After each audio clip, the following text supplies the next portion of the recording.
Welcome to the Fantasy Fangirls Podcast, where two sisters dive deep into beloved fantasy lore, characters, themes, theories, and more. I'm Lexi. I'm Nicole. And today is a very special episode as we finish our ACOTAR series deep dive, where we are covering chapters 73 through 80, aka the end of A Court of Silver Flames by Sarah J. Maas. Wow, this is the end of an era. I will not cry today, Lexi. I will not cry. Fun fact, everybody, Nicole almost started crying right before we pressed record into the intro.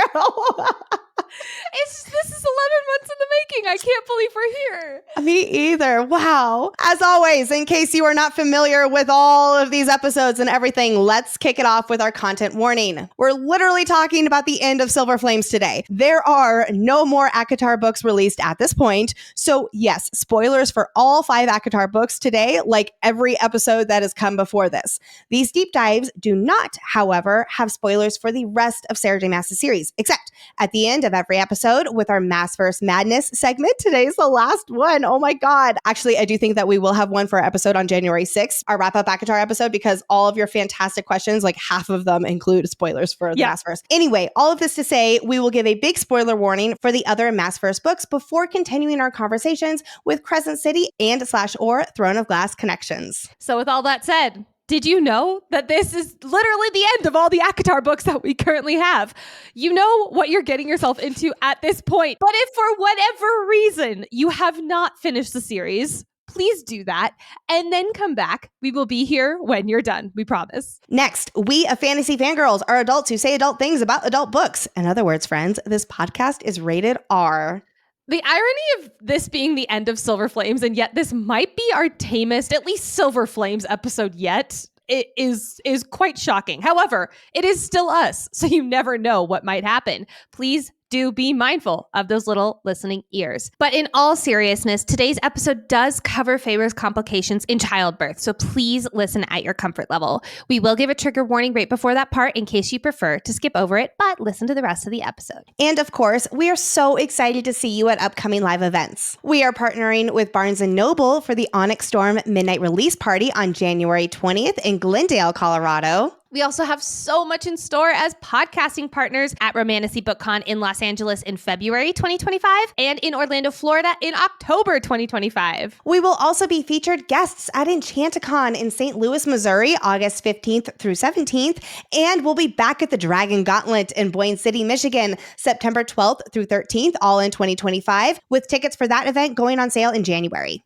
Links to all of these events and more information are in the show notes. And lastly, if you love Fantasy Fangirls, if you've loved this ACOTAR journey we've been on together, if you are so excited for Onyx Storm and want more Empyrean-themed events, more content, more community, trivia, and so much more, please check out our Patreon. We have 3 tiers that you can join, and this is the last week that they're going to be called this on the ACOTAR theme. We have the first tier, which is the Valkyries, which includes access to our Boppin' Discord, live Q&As from Lexi and I, a book club, exclusive author interviews, trivia, community events, promo codes for live events, plus 20% off discounted merch.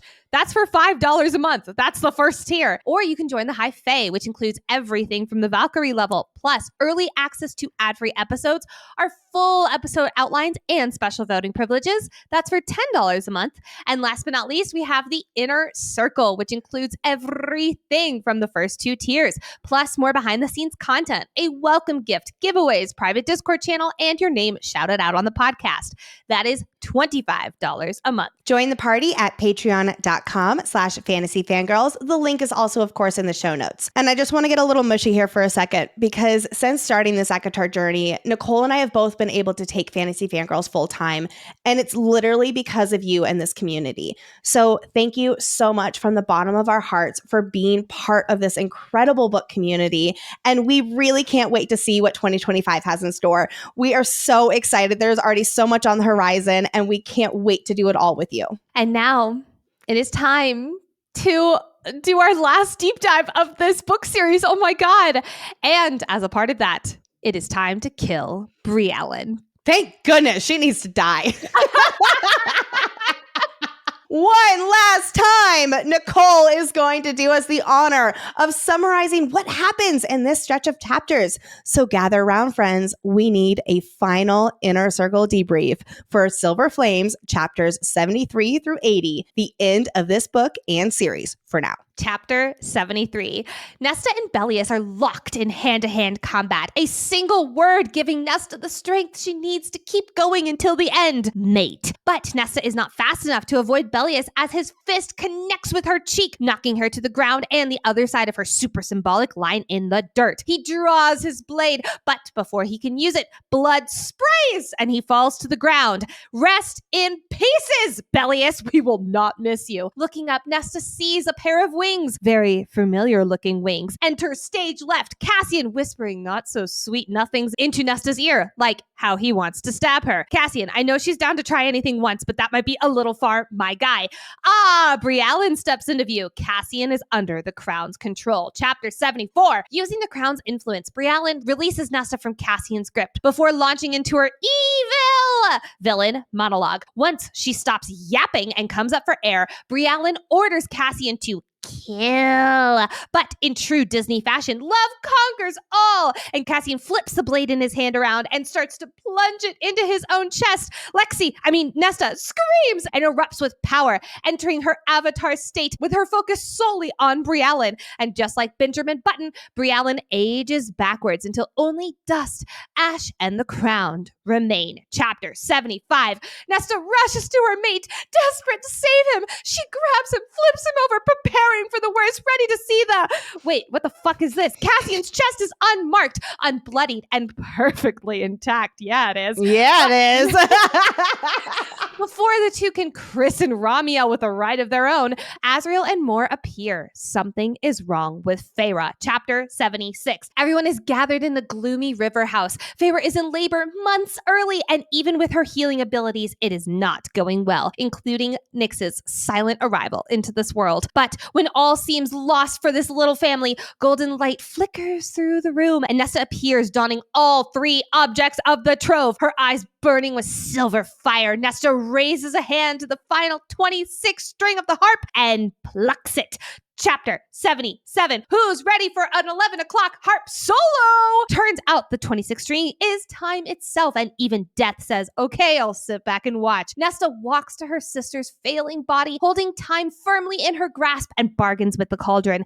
She'll give it back, give it all back, if the life-giving cauldron saves her sister, her brother, and her nephew. Her family. Time resumes and light flows from Nesta into Feyre and the baby, filling her and the bundle in Moore's arms, healing them both. They live! Bursting with gratitude, Rhysand falls to his knees and thanks Nesta. SJM, men and their knees strikes again! Chapter 78. In the parlor of the River House, the Powerpuff Girls reunite and share a giggle about how upset the Illyrian babies are going to be that not only did two of them win the damn thing, they also don't give an Illyrian bat-wing flying fuck about the title Corinthian. Instead, they are content to be Valkyries. Later, while holding baby Nyx, Cassian jokes with his brother about all the trouble this little boy is gonna get into. This sounds like me when I met my nephew for the first time, but then he pooped on me. Nesta beckons her mate so that they can have a private moment where she shares that all of her power is gone except for a little kernel. We'll see about that. And how she changed her innards so that when the time is right, her and Cassian can take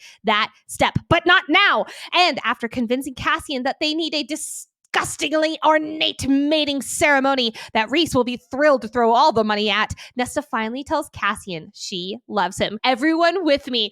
Aww. Chapter 79. A few days later, Cassian draws the short straw and has to go check in with fucking Eris, who tells Cassian all the lies he told his father while under torture, as if we needed more reasons to hate this father figure more. The conversation closes with Cassian really wanting to piss Eris off, so he tells him that maybe, just maybe, Eris might be a decent male, deep down. A thought that keeps us fandom up at night. Chapter 80. Spring blooms in Valaris and we get a rapid fire montage. Fae-vorite and Nyx are well enough to leave the house. Cassian, Moore, and Asriel are very overprotective aunt and uncles. The Valkyries are still training harder than ever, and Nesta and Cassian's mating ceremony is just around the corner. Do they really need a mating ceremony when they won't stop fucking like rabbits? But one day, the Archeron sisters visit their father's grave, showing the new baby off to his grandfather. And Nesta tells her sisters to go along, and she shares a private moment with her departed father. Thanking him, Nesta places a kiss on his gravestone. And with the sun shining down on her, Nesta turns and hurries back down the hill to her family and the life she is excited to explore. End of book. Oh my goodness. Oh, golly.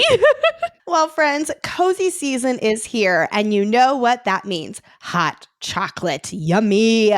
But what if I told you that you could get your hot chocolate fix while also helping yourself stay hydrated? What? I know, right? That is where Element comes in. Element is a zero-sugar electrolyte drink mix and sparkling electrolyte water born from the growing body of research revealing that optimal health outcomes occur at sodium levels 2 to 3 times government recommendations. Each stick pack or sparkling can delivers a meaningful dose of electrolytes free of sugar, artificial flavors, and other dodgy ingredients. Element is formulated for anyone on a mission to restore their health goals through hydration. It is perfectly suited for athletes, folks who are fasting, those who are following keto, low carb, whole food, or paleo diets. Element has become such a staple in my home between my husband and I. My new favorite ritual is curling up after a long day and adding the chocolate medley flavor to some hot water, and boom, I have easy and healthy hot chocolate. Right now, Element is offering a free sample pack with any purchase. That's 8 single-serving packets for free with any Element order. This is a great way to try 8 of the Element flavors or share Element with a salty friend. Get yours at drinkelement.com/FFG.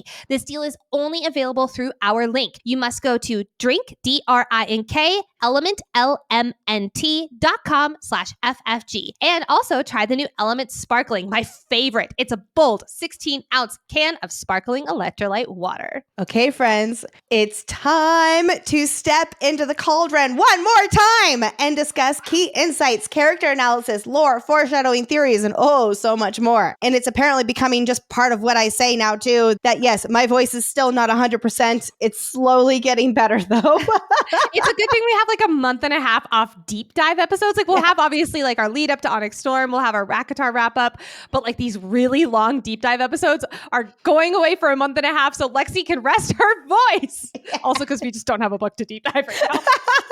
Immediately picking up where we left off last episode with Nesta embracing that Cassian is her mate, we've got a final showdown with Bellius.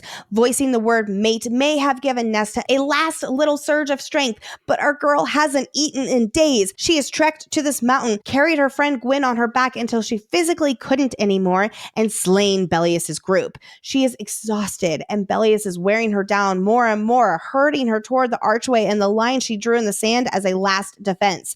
Bellius punches Nesta in the face, sending her flying back to the other side of the line. She, quote, could have sworn the mountain shuddered. Assuming this is not Brialyn and Cassian's arrival or related to the crown now present, this feels like the mountain is listening, watching, being alive in its own way at what is going down. Nesta falls behind the line, and it's like the mountain is going, oh dear! With nothing left and not an ounce of physical strength to draw upon, Nesta's mind starts spinning. She had earlier been okay with the sacrifice for her friends, that it would be okay to die because they had made it. But now, with death looking down upon her, Nesta doesn't want to die. She doesn't want to die at the hands of this nobody butt-face asshat. She doesn't want to die alone. And the fear of being alone sends her negative self-talk bubbling back up to the surface. Quote, her body had given up on her, like so many others had. And then, quote, she had been born alone and would die alone. Nesta used to prefer being alone because it kept her safe from having to feel or let down her walls or connect with others when she didn't believe she deserved it. Being alone was a punishment she gave herself because she felt she was such an awful person. But now she doesn't want to be alone. She has experienced love in the form of friendship and with her mate. She has felt such happiness and hope for the future because she knows that she can rely on her support system. And in this final moment of life, she simply doesn't want to be alone and die what I'll call an unworthy death at the hands of this guy. She wanted so much more for herself. Then thunder cracks and the entire mountain shakes with the impact. Just as Bellius's blood sprays from a slice across his throat, Cassian has come to the rescue. I don't know about you, Nicole, but when I first read this, for a brief moment, I forgot that Cassian was in Briellen's clutches, and I was like, yeah! Despite the shitstorm that's about to happen, it is so reassuring that Nesta is not alone here now. Her mate has come to save her when she was physically too worn down to save herself, despite her absolute best efforts. Yes, and standing there, teeth bared at his dead foe, Cassian steps over Bellius's body and offers to help Nesta up, quote, not to sweep her into his arms, but to help her rise, as he always had done. I love this line because, yes, Cassian is under the crown's influence. I'm going to put that to the side for just a short moment. If you have been listening to Fantasy Fangirls for a while, you know that I always have my little antenna up whenever a male main character either stands behind or stands to the side of the female main character. It's like I'm here for you if you need me, but I trust that you have the capability to stand on your own. And this is exactly how it is with Cassian and Nesta here. But sadly, this is not the off-the-charts EQ bat boy that Lexi loves, because I still love him. even when he's under the crown's control and threatens to kill her. He's trying to fight it, okay? Cassian hugs Nesta tightly, but he whispers into her hair, quote, and now I'm going to slit your pretty little throat. And this was the moment I was like, oh shit, that's right. He's under the crown's control. Remember how Cassian went under the crown's influence back at Koschei's Lake before Koschei winnowed Cassian and Briellen to the right ahead of dawn when the right ends and Nesta gets her powers back. Here in this moment, we've pivoted back to Cassian's POV and we're feeling his agony at how Briellen is controlling him to soon hurt Nesta. Which I want to pause real quick because he says, like, I'm going to slit your throat. And I thought Briellen didn't want to kill Nesta, at least not right away and at least not outright. Correct. And here's how I understand it. Briellen is having Cassian hold Nesta tightly to his chest so she can't escape. And I wonder if what Cassian said about now, slitting her pretty throat is Briellen playing with her food. Like she's dangling Cassian under the crown's influence in front of Nesta to make her feel even more helpless and afraid. So she thinks her mate is indeed about to kill her when it will destroy him, which is Briellen's plan B here. Cassian certainly thinks that's what he's about to be forced to do. He's silently begging Nesta to kill him before he has to kill her. Because as Briellen knows, killing her would absolutely wreck Cassian. There would be no coming back from that kind of suffering. The second half of his soul would be ripped away by his own hands, and he would have to live with it. Not live with it. I could see Cassian choosing not to do that if Briellen ended up successfully forcing him to kill Nesta. Perhaps a little confused by this drastic turn of events, Nesta hears a new arrival from behind her. Briellen, old and withered, with the crown atop her head, taunts Nesta that Cassian is hers now. Interestingly, the storm that has been brewing halts, which means even nature can be influenced by the crown. Whoa! This makes me wonder for the future if Nesta's ability to control nature wielding the crown will help her with bringing nature back to the barren mountain of the prison, or if it'll help her set up a new prison for the inmates so she can resurrect the Dust Court. That's been a big question of ours. Where will the monsters of the prison go if she does indeed bring the 8th court back to life? How far does controlling nature go? Is it just the weather, like this instance, or moving rock, making trees grow? I will say this, if I had this power, I wouldn't use it to mind control people. I would just make it a balmy 76 degrees outside every single day. And what are you doing in Colorado? That is why I moved back to Colorado, is I love the seasons. Listen, it can be 76 degrees and rainy. It can be 76 degrees. No. No. I mean, I'm so happy for people who just love that 76 degree weather. You do you. That's wonderful. Give me the cold weather so I can bundle up and feel all nice and cozy. Let us kick it off with Briellen spilling the tea on how Nesta got into the right in the first place. Briellen reveals that she needed to wear Nesta down since she wouldn't be able to fight with a full-powered Nesta. So she needed a way to dampen her power. What better way to weaken her than to throw her into a primitive spectacle that already removes her magic? While we're at it, though, let's also throw in that people were attacking her, so she's physically weakened too. She also hasn't eaten. This did put Nesta in an easy-to-monitor position while also wearing her down, making it easier for Briallen to have full control of the situation for when the time comes. Like now. Briallen knew that she couldn't just walk up to Nesta without any form of control over her, so while Nesta was beaten and worn down days ago, Briallen held off making her move because she first needed to capture Cassian to use as leverage against Nesta. Using Eris to draw him in, Briallen waited days and days for Cassian to get close enough in his rescue of Eris. Then she'd be able to use the crown on Cassian. She had Eris caught back in the Autumn Court when he tried to help his soldiers after they surrounded him during his hunt. Ah, yes, that last dozen of Eris's soldiers that had gone after the harp in the prison, but then disappeared again. When Eris tried to help his soldiers, he was outnumbered and his men grabbed him with little effort. Even his hounds were of no help as Koschei winnowed him away. I'm going to guess those soldiers have not survived this book. Briallen admits that had Cassian not come to find Eris, she would have killed him, and that his fire wouldn't have withstood Koschei's lake. That comment of hers makes me so intrigued by the powers of Koschei's lake, because she's not talking about just, water. I have to wonder, we also have Lucian with his fire magic. We also have Nesta with her silver flames as well. Ooh. Now, see, but it's comments like that where we go back to last week's episode where Koschei is made of shadows. Who is our shadow wielder? It is Azriel. And so I wonder how much of a role he's going to play with this. Oh my God, I'm so excited. However, what about our least favorite buttface? What does he have to do with this? While Bellius was out scouting on a mission on the continent, he wandered off looking for some fun on Briallen's lands. How's mind control, Bellius? Is that fun enough for you? So Bellius fed Briallen info, like how Nesta and Emery were friends. And once Briallen knew the full force of how much Emery meant to her, Briallen knew she had a way in, especially after she saw Nesta's, as she'll call them, weaknesses through their connection with the harp and the crown from the prison. Remember that scene with Briallen after Nesta touched the harp in the prison? Well, it formed a bridge between the two made Fae, and Briallen claims that the harp sang the answers to all her questions. So Briallen got the full download of Nesta's situation, her friends, her mate, and the trove. So basically, Briallen's like, I've known everything.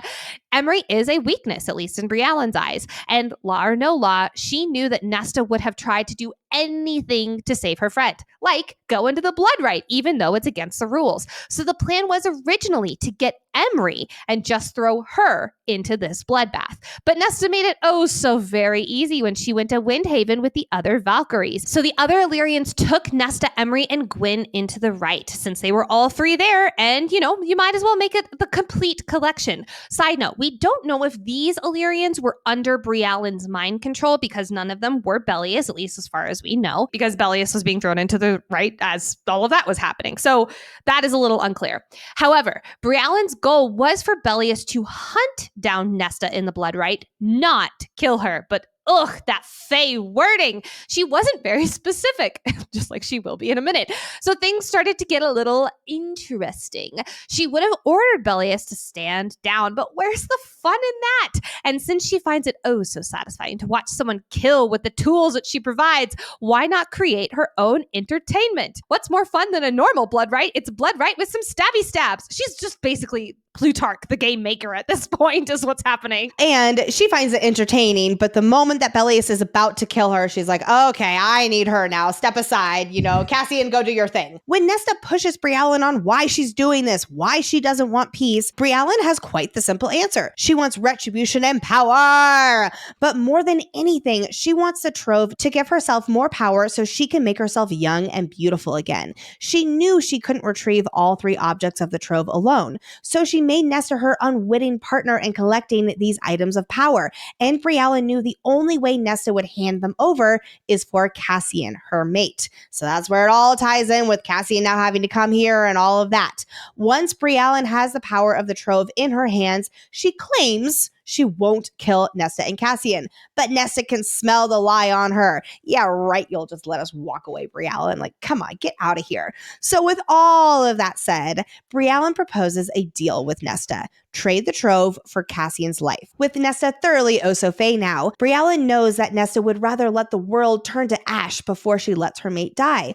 Or she'll convince Nesta by forcing Cassian to kill his own mate, because Briellen knows that Nesta won't let Cassian suffer through such a horror. Everyone here knows this would be a worse punishment for Cassian than for Nesta, and one more way to coax Nesta into doing what Briellen says. Plus, Briellen saw from their connection when Nesta touched the harp that the key to accessing the trove beyond Helian's wards is Nesta's blood, which, hey, she can get even if Nesta is dead. So even if Nesta does allow Cassian to kill her and refuses to give up the trove, Briellen still wins and gets what she wants. Now, there's a line at the end of this evil villain monologue where Briellen says, quote, "There are others in your court as delusional as you are. They'll get it from me one way or another with the right incentive." This line has caused the ACOTAR fandom to absolutely spiral and believe that there is a traitor amongst the Night Court. Personally, I'm not quite convinced yet, specifically because of the line right before from Nesta, quote, "And you don't get the trove, you'll never find it," which causes Briellen then to compare their delusionalness. I take that to mean that there are others in the court that believe Briellen will never find the trove, but she believes that with the right incentive, she can manipulate them in the future, not that she already has, meaning that they've already turned traitor. That's how I've always interpreted it. In fact, when I first heard this theory and that there was a line suggesting a betrayer, I had to reread all of this because I was so confused where it was coming from. I had to triple check that this was the line, absolutely. But because this is such a popular theory, we at Fantasy Fangirls wouldn't be us if we didn't run with it for a moment. So let's say there is a Night Court member who is a traitor and is working with Briellen / now working with Coach J because Briellen's done for. Or is primed to switch sides. Is that what she'd say too? Yeah, I think that's more of what she's leaning more towards, where it's like maybe not somebody she's already working with, but somebody who is absolutely primed to work with her. Well, let's go with the most popular member of the Night Court by a long shot, and that is our sweet, sweet power of truth, Morgan. Now, to explain one of the most thought out versions of this theory, I do have to pull a TikTok from Kenan Burns' art. The link is in the show notes. In this video, Kenan Burns' art explains that there are two different literary elements that SJM uses to prime us that Moore will be or is a traitor. Number one, and most prominent, is the use of the color red, how Moore is always wearing it, and of course the symbolism behind it. Kenan Burns' art talks about how the color red has always been set up in the ACOTAR world to be seen as an omen. The first book, what's the color? It's red. Tamlin is basically a walking red flag. Also, many of the roses in the spring court are red. Feyre spills Andros's blood in the snow of the first chapter, noting the red of its color. Amarantha. Period. Then, of course, in ACOMAF, when Feyre is deep in her depression, she mentions how her soul feels like it's tainted red, and red is a very triggering color for her, something that Ianthe exploits when she drops red rose petals down the aisle, causing Feyre to get triggered. But then, of course, what's Moore's color of choice? It is red. The second is the sus sequencing in which Moore is brought into the story, specifically in ACOMAF. There are 3 surprise attacks from Hybern in ACOMAF alone, and Moore is not present for any of them. And the sequence always goes as follows. Surprise attack from Hybern, cut to scene with Moore. And then also at the Hybern scene at the end of the book, Hybern says to Moore, quote, "Liar. You were always such a liar, Morgan." I also want to throw out that there's a lot of the fandom who believe that Azriel was actually never in love with Moore. Instead, he's very suspicious of her, and that's why his shadows are always watching her, and he is always watching her. Which, if this does happen, that is a really cool twist on this 500-year unrequited love tale. However, with the moment that he saved her from the Autumn Court and how he almost confessed his love for her, I feel like there's a hole in this particular theory from that standpoint. Do I believe that this is possible, specifically if we're leaning into she will turn traitor? Yeah, sure. I think this could be really interesting, especially if it connects the weird shadow thing that she saw in Frost and Starlight. However, I do think that the color red, if we're leaning more into that, is more symbolic of her nature. She is beautiful. People fall in love with her. Red is very symbolic of that sexy, passionate nature that Moore fully embodies. Also, red feels like it directly combats the Court of Nightmares with its vibrant color. And she really embraces that as she separates herself from her past. So, yeah. And also, I don't love the idea that a member of the Inner Circle becomes traitor. Found family is such a huge huge theme in this series. And if one of those found family members who we've grown to love and be really as close to as if they're our own family member, I would be a little bit bummed if that was pulled out from under us. You know what I mean? Yep, absolutely. I do think that if we are running with this line about how with right incentives, other people can be swayed, is again, Baron going back to allying with Koschei and somehow between the two of them to, I don't want to say infiltrate the Night Court, but to really start doing some of their own political scheming there. Yep. Briellen gives Nesta one more chance to hand over the trove before she sets Cassian on her, and not in a good way. And as much as she hates this dilemma, Nesta refuses. She's not going to give Briellen the trove and let the world be at Briellen's mercy, no matter the cost, even if it's her own life.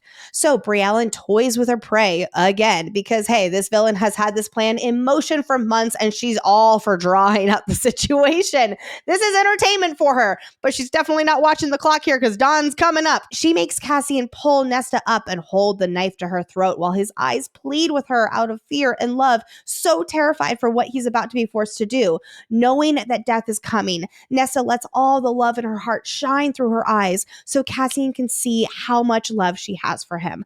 Quote, love she did not deserve, had never once deserved. But there it was, just as it had been there from the instant they'd met. Nesta may not think she deserves love, but she embraces it anyway. She doesn't push away from love or try to hide from it as punishment for herself. Now she puts it on full display, vulnerably head over heels in love with her mate so he can know in her final moments, she knows that he is not the one who is truly killing her. But when Briellen orders him to kill, Cassian fights the force of the crown. We haven't touched on it yet with everything else going on in the scene, but this isn't the first time here that Cassian has fought the control of the crown. Fear for his mate and hatred for Briellen has been trying to push to the surface of his cloudy eyes. He managed to grunt "don't" to Nesta earlier when Briellen proposed the deal to hand over the trove, and the glassiness in his eyes cleared.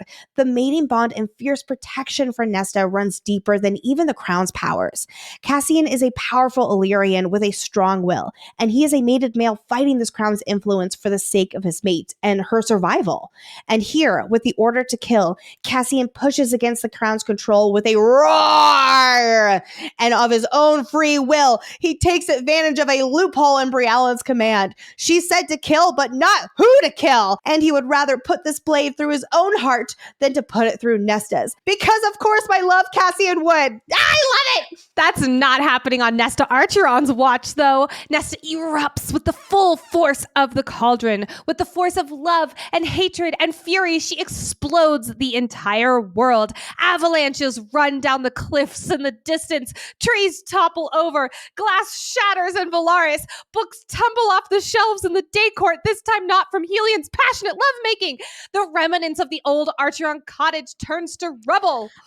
This one feels so symbolic as Nesta fully embraces being Fae, and it literally causes her old human cottage she hated to crumble. Yes. Seas also retreat from the shores and then race back towards the sand in larger waves. Imagine being Tarquin and just chilling in Adriata, and then suddenly like a huge wave rushes in. He'd be like, hello? What's happening?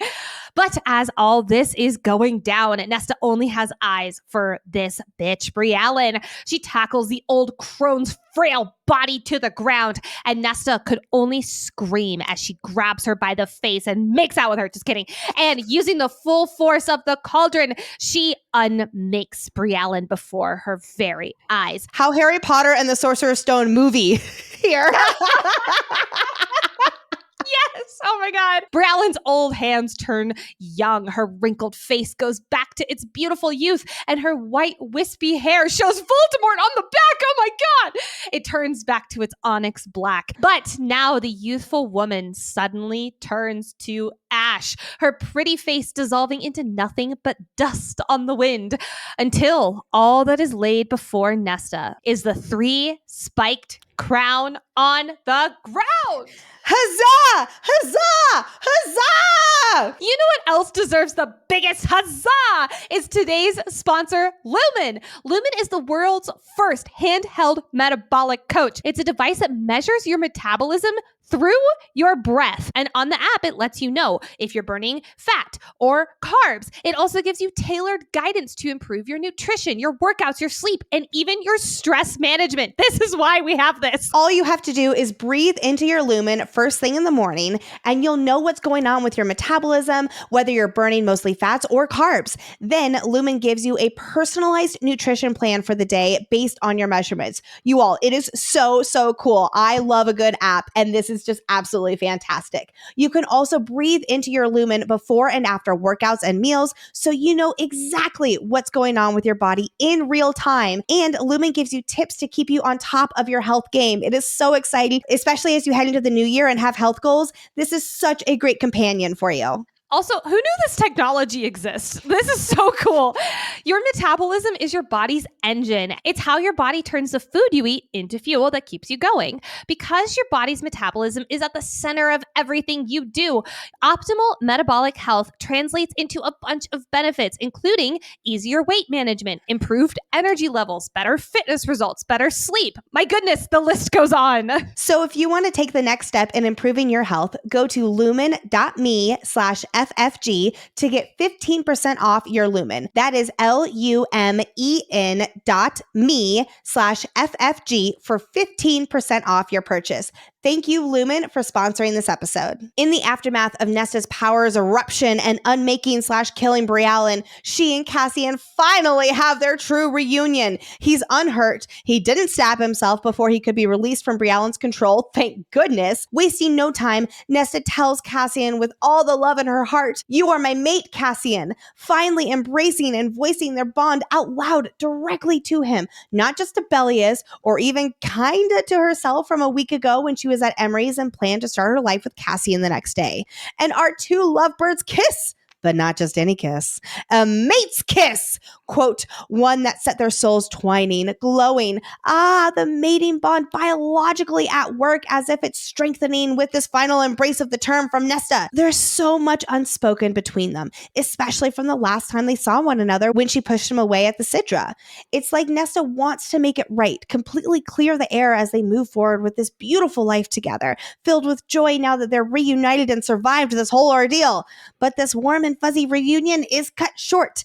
Azriel and Mora land beside them, making the mountain shudder. And oh dear, their faces are grave. On the plus side, Eris is safe in the hewn city, and the Maid dagger is back in the Night Court's possession. So phew, no chance of Koschei getting his hands on it. For now. But Feyre has gone into labor 2 months early. This is really bad and completely shifts the scene. Yes, Nesta may have just defeated Briallen and she and Cassian are safely back in each other's arms. However, horrors of a different nature are facing the Inner Circle now. Before we move to the next scene, this is a good time to give the trigger warning for traumatic childbirth. And please listen to your comfort level. And thank you, Nicole, for taking the lead on this. This is one of my biggest triggers here. And we are really going to do our best to navigate this scene by skipping the gruesome details and focus more on our characters and this situation's impact. Arriving at the river house, it is immediately apparent that death is looming. The house is utterly silent, a place that is normally so full of life it feels like a tomb. It turns out that despite being 2 months away from giving childbirth, Feyre started bleeding a few hours ago, and now the baby is stuck in the birth canal. Feyre is looking white as death, calling back to Feyre saying how in ACOWAR, the color of death, it was not black, it is white, for its lack of color and vibrancy. How very artistic of our beautiful artists to say. So Feyre and Rhys are stuck in an impossible situation. Maja can continue to try to heal Feyre and stop the bleeding, but this has not been working and the baby's heart is in distress. Or option B, perform the Prithian C-section, which has never been successful and will most likely end in all 3 lives lost. But Feyre doesn't think twice before opting for the latter, ready to do anything if it means giving her baby a chance to live. Before we go on, let's adjust the huge roar from the fandom of this part of the story. Maja was literally able to put Cassian's intestines back into his body and heal him fully. So why, oh why, is a C-section such a risk? And for that, we go back to our moment in Frost and Starlight, where Feyre was recalling being in pain from her cycle, and Maja said that there was nothing for her to do except basically render her unconscious. During our coverage of that, Lexi brought up a really great point that in this world, magical healing systems seem to have different rules when it comes to women's reproductive systems. And it's very risky to use some of our traditional magical healing remedies. Yeah, we could go on and on and on about how it doesn't make sense that C-sections are not possible in this world, especially when C-sections have been a medical procedure in the real world for hundreds of years. So I'm leaning very heavily into my theory that women's reproductive health works vastly different for Fae, specifically in conjunction with magic. Even still, it doesn't add up, and it's something we simply have to call out, yell, "Cauldron, boil me," and just move on from. Everyone in the room has conceded the inevitable. Feyre is dying, and so is the babe, and so will Rhys. It's a terrifying truth that nobody wants to accept, but this truth is right in front of them, and all they can do is weather this storm and be there for one another. Cassian with his hand on Rhys's shoulder, Nesta and Elaine at Feyre's bedside with their heads bowed. Before Rhys goes into Feyre's mind to take away the pain as Maja preps for the C-section, he tries to say, "Feyre, darling," but she refuses his goodbye and insists no goodbyes. Feyre isn't afraid of death, but she also won't give in to it with goodbyes. She needs that tiny piece of hope to cling to. We also know from being with Feyre throughout the series that she does not like goodbyes. And from ACOSF's final battle, there was a desperation when Rhys started giving his goodbyes and she was like, "You said no goodbyes," because there is such finality in goodbyes. And despite death at her doorstep right now, and therefore Rhys's too, she can't face goodbyes. In regards to them both dying in the bargain, I do want to point out a really good question that one of our listeners, Allison, asked. Since Rhys would have been able to break the bond between himself and Feyre back in ACOSF, but obviously he wouldn't because of many, many reasons that we discussed in that coverage, why can't Rhys and /or Feyre break the bond of the death promise bargain that they made to each other? And this is a really great point. And I'm wondering if this is just a cauldron boil me? I have an idea, and it's getting a little technical here, but I think the first bargain was one Feyre made with Rhys. She was at his mercy with the bargain, so to speak. So it was within his right as the bargain, I'll call it keeper, to break it if he wanted. But in this death bargain scenario, they made the bargain together on equal footing, both bound to the bargain, versus the other one where it was Feyre bound to Rhys with the bargain. Even if this isn't the case and he could break this bargain, I don't think it ever would have occurred to him. He never would break the bargain and live while his mate and child died. But I really do think that it is about them making this together, while the other one was Feyre making it with Rhys. Yep, I agree. Seeing her sister near to death after the C-section, Rhys screaming as if his soul is being shredded as his mate dies, and the baby unmoving and silent in Mor's arms. Nesta can feel death with a capital D hovering nearby, even describing it as thick shadows. I love the description that our very own Lady Death is basically sensing the death around her, as if it's a beast waiting to pounce on his victims. I also can't help but think of Koschei, who is a death god and shrouded in shadow. Yes, yes. But Nesta thinks about her sister and all the times she saved the Archeron family. Feyre was the one who went out into the woods and risked her life to put food on the table. She turned herself into Tamlin and went to Prythian. And when her sisters were captured with Hybern and turned High Fae, she was the one who went to the Spring Court in order to save her mate and family. Feyre has time and time again given up her own life in order to save the one she loves. Feyre has loved and fought for Nesta even when others have given up on her. And Nesta, who deeply loves and cares for her sister in return, despite sometimes having a hard time showing it, is finally ready to step in and save Feyre. A page ago in Cassian's POV, he thought how no force in the world could stop the death that is about to happen. Nesta, on the other hand, is so closely connected to this power of death that she doesn't view it that way. There may be something she can do to save her sister who has saved them so many times. In the midst of the chaos with Rhys needing to physically be restrained, Elaine pleading with Feyre to hold on, Maja shouting at her to fight the looming death, Nesta closes her eyes and opens that place in her soul that had torn free on Ramiel. She summons all 3 trove items from their securely warded locations, and being made, she has the power and connection to these objects that no other magic, not even healing spells, can keep them from her when she summons them. Nesta places the crown atop her head, wears the mask, and cradles the harp. Oh dear, because no one has ever wielded all 3 objects and lived. Together, these 3 cauldron-made objects are immensely powerful, And the only reason Nesta is able to wield them is because she is also Cauldron made with the same essence of power within her. Like calls to like. It's not actually in the book, but I'm saying it right here. Tapping into her power and the power of the trove, Nesta begins moving toward Feyre's bed, and she plucks the 26th string of the harp. Remember what we know about this 26th string, or even 26 realms, as Gwen told us of Meryl's research on different worlds that live on top of one another, with the last one, the 26th realm, being time itself. The harp represents these 26 dimensions, where the small strings are for light movement and leaping, quote, but the longer, final ones, such deep wonders and horrors we could strum into being, as the harp sung earlier to Nesta. And we can't forget what Lanthus said about the harp. Quote, everything pays fealty to that harp. Seasons, kingdoms, the order of time and worlds. These are of no consequence to it. And its last string, even death bows to that string. So by plucking this last string of the harp, Nesta activates time itself that even death bows to. She stops time right as Feyre breathes her last breath. And while the string makes no sound, it robs the world of any sounds as everything but Nesta goes still. We would not be Fantasy Fangirls if we did not look up every possible meaning and theory behind this 26 string. And after doing a little digging, I found myself waist deep in string theory at 7 o'clock last night. And let me tell you, my jaw hit the floor thanks to a Reddit article by Emmy Ego. Emmy Ego strikes again. Not only did they bring in a brilliant theory to our Maasverse Madness coverage in ACOSF episode 3 around Amryn, but also a really cool Empyrean signet theory that I obviously won't say any more of because of spoilers.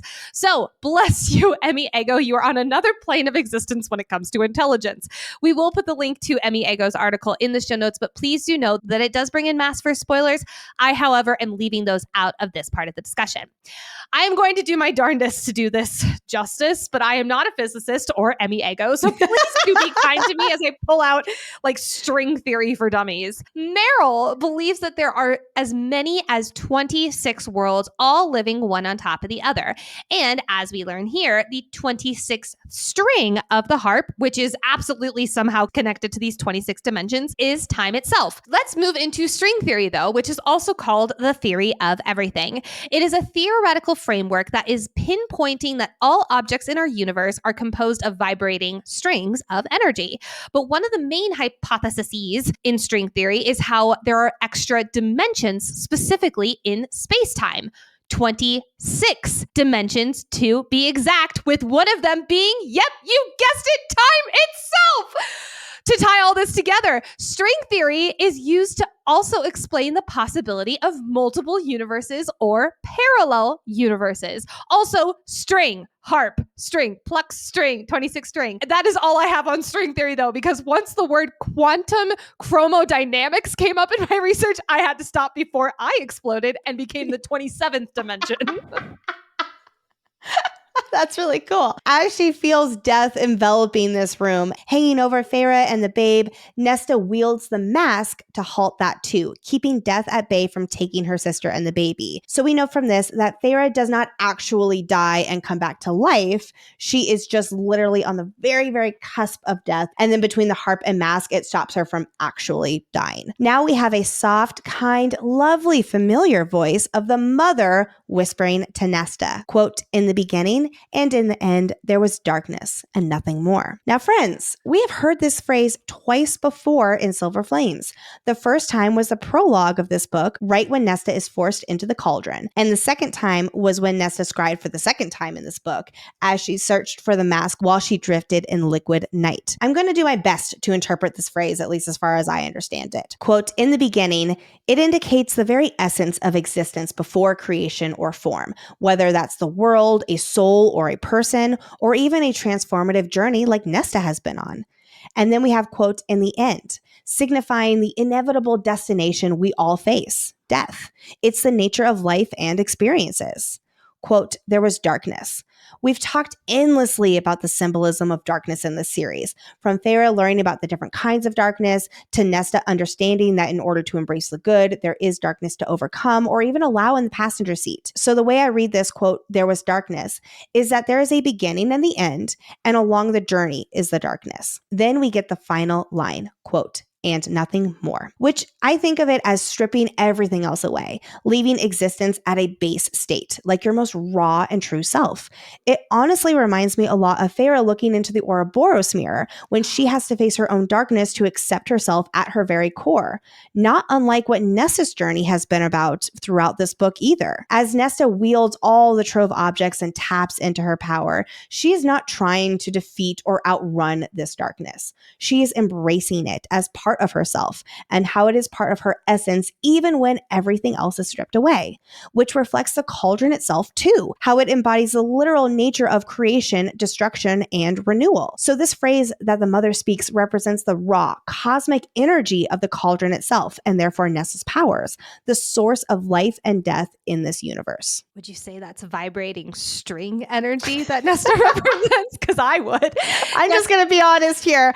I love our ACOTAR series so much in this deep dive, and it is going to feel easy to talk about Empyrean after this. What, you're not planning on bringing string theory and the cosmic energy All of I'm the going to universe? say is that in an Empyrean episode, you specifically called out that no one will ever use the Paragium theorem. Can't even say it. And then look at you with stair math. So many people have messaged us about that. I don't get hotter, I just get smarter. Nesta notes how in this moment she feels absolutely nothing as she's wielding all three trove items. That feeling from the beginning of this book that she's been chasing. Then with the mask and the power of the trove, she realized that she could have that lack of feeling at any time. And fearful of that power and how it could be almost like an addiction for her, she decided to put as much distance between herself and that ability, aka the trove. Until now, when the stakes of saving Feyre, Rhys, and Nyx's life were so much bigger than the fear of her own lack of self-control. And in this moment, seeing those around her, her sisters who love her enough to get her out of her own rock bottom, Cassian, her mate who is willing to plunge a dagger into himself before he hurt her, all of it makes her realize that she does not want the oblivion that nothing has to offer. She wants to feel it all. The hurt, the love, the shame, the pain, the joy. As Nesta says to the mother, quote, "We need those things in order to appreciate the good. Some days might be more difficult than others, but I want to experience all of it, live through all of it with them." Yet again, this book provides us such another beautiful life lesson reminder. Almost as if Nesta has passed a test, who has finally embraced what the mother knew she had in her all along, the mother whispers back to her, quote, "So live, Nesta Archeron." Part of living is loving, as Nesta has realized. It's not about living, but who you live with and how you live. So, with the harp's final string still reverberating and holding time still, Nesta takes her sister's hand and the words from her heart pour out. Feyre loved her when no one else would and fought for her, even when she didn't deserve it. And Nesta loves her. And it's the first time she has ever said the words out loud, not just to Feyre, but to anyone. And now that she said it, she can't stop as she repeats, "I love you, I love you, I love you." She loves her sister who has so fiercely always loved her. Nesta doesn't want her sister to die, and she knows this frozen moment in time will end soon, where death will take Feyre away. And Nesta knows she has the power within her to do something about this imminent end, but she hasn't mastered it. She doesn't know how to use it. So with her powers top of mind, Nesta whispers to the cauldron, to the mother, quote, "If you show me how to save her, you can have it back." She's offering to give her power back to the cauldron in exchange for her sister's life. Nesta had been terrified of her power for so long and is just now beginning to embrace it, learn to not be afraid of it even if she still doesn't fully understand it. But she'll give it back in a heartbeat if that means her sister, who she loves, can live. If that means her brother Rhysand, who has offered her kindness even when he didn't want to, can live. If that means her little baby nephew can live and grow up in this beautiful world so dearly loved. The people in her life, all this love love in her life is far more important than her powers. And after all, hasn't the Cauldron wanted its powers back from Nesta since she stole from it? She's offering it back what it wants. But it's the mother who answers with a soft, invisible hand brushing her cheek just as time resumes again. Back to the scene at hand, we're back in Cassian's POV as he sees Nesta suddenly across the room and half laying over Farah, whispering, "I give it all back, I give it all back," as she weeps. No silver fire or otherworldly power ablaze anymore. Rhys tries again to lunge for his mate while Cassian and Azrael have been holding him back, but Amren stops him and tells him to listen. He is still beside himself, though, his power rising. This wave of power could destroy the world if Farah is no longer in it, even if he closely follows her. Earlier, Cassian wondered if he and Az shouldn't be holding Rhys back while Maja tried to heal her, and that he should be allowed to be with his mate in both their final moments. And I mean, I agree with this, even though I get that for the chaotic storytelling, they needed to hold him back. But before he was able to follow through with letting Rhys go so he could be with Farah as she died, Nesta had started wielding the trove objects. But here, Amren is telling Rhys to look at the light and calm down. Because indeed, iridescent light begins flowing out of Nesta's body, and the light floats down Feyre's arms, her legs, her face, and then moves towards Mor and the tiny bundle in her arms, setting the baby aglow with light, shining as bright as the sun. I love how Cassian can sense a power far beyond his own, beyond any of theirs. The mother is at work here, spiritually in this very room with them after Nesta summoned her, for lack of a better word, with the trove and her connection with the Cauldron. As the crown and the mask tumble off of Nesta's face, light explodes into the room, quote, blinding and warm, a wind sweeping past them. And as the light fades, Feyre lays suddenly flushed with color and her bleeding stops. And then a whale, not an actual whale, but the baby is crying. Can you imagine? The baby is crying, no longer small, but a full-size, fully termed winged boy. This has me getting all teary-eyed. Like, hearing your baby cry for the first time is one of the most magical moments. And it's such a beautiful sound. And no matter what, always a sense of relief that you have brought this child into the world. Like I with my firstborn, it was a traumatic labor and delivery. And once when he was born, it was just like, I will always remember that moment of like, we did it. We did it. But surprise, Feyre, because as Maja is doing some inspections down under, she notes how Feyre suddenly has developed an Illyrian's anatomy. The Cauldron made this change for Feyre. But something else happens as light exploded into the room. A dark ink splashed onto Nesta's back. She has officially made a bargain with the Cauldron itself. But what is this tattoo? What is the design? Because we never find out. It's not the 8-pointed star. So what? Why don't we ever learn this? So taking this a step further, this could potentially be a big deal. Nesta's bargain with the Cauldron is as follow. It gives her the knowledge to save Feyre and the baby, and Nesta gives back her powers. The knowledge to save Feyre and the baby isn't the Illyrian anatomy, though, because she already had the C-section and the baby has already been out of her and it is in Mor's arms. I'm assuming that this light power that is coming out of Nesta and flowing into Feyre and the baby is actually Nesta learning how to use her power to save them. So before, she admitted she did not know how to save them. Now she innately does know how to channel the power of death into the power of life. I do want to be clear that I'm not saying this power is now in Feyre and the baby. They were just used on them before going back to the Cauldron. So we have to ask, if Nesta fulfilled her part of this and the Cauldron fulfilled its part, doesn't this technically fulfill the bargain? Except we have to talk about this very important detail about Nesta. Quote, yet Cassian could have sworn a luminescent, gentle hand prevented the light from leaving her body altogether. As Nesta makes this bargain with the Cauldron to give her power back, the mother takes it upon herself to let Nesta keep a little bit of it.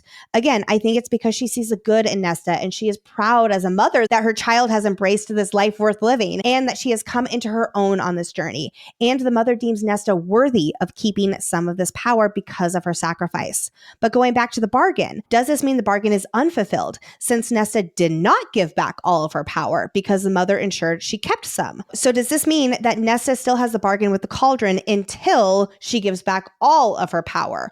Or does Mother's interference not count? And Nesta has fulfilled the bargain with the Cauldron, which means the tattoo does not last. And it's just like there it is, and then there it's gone. I'm assuming the first point. Like, I am leaning towards the bargain is still in play because Nesta has not given all of her power back.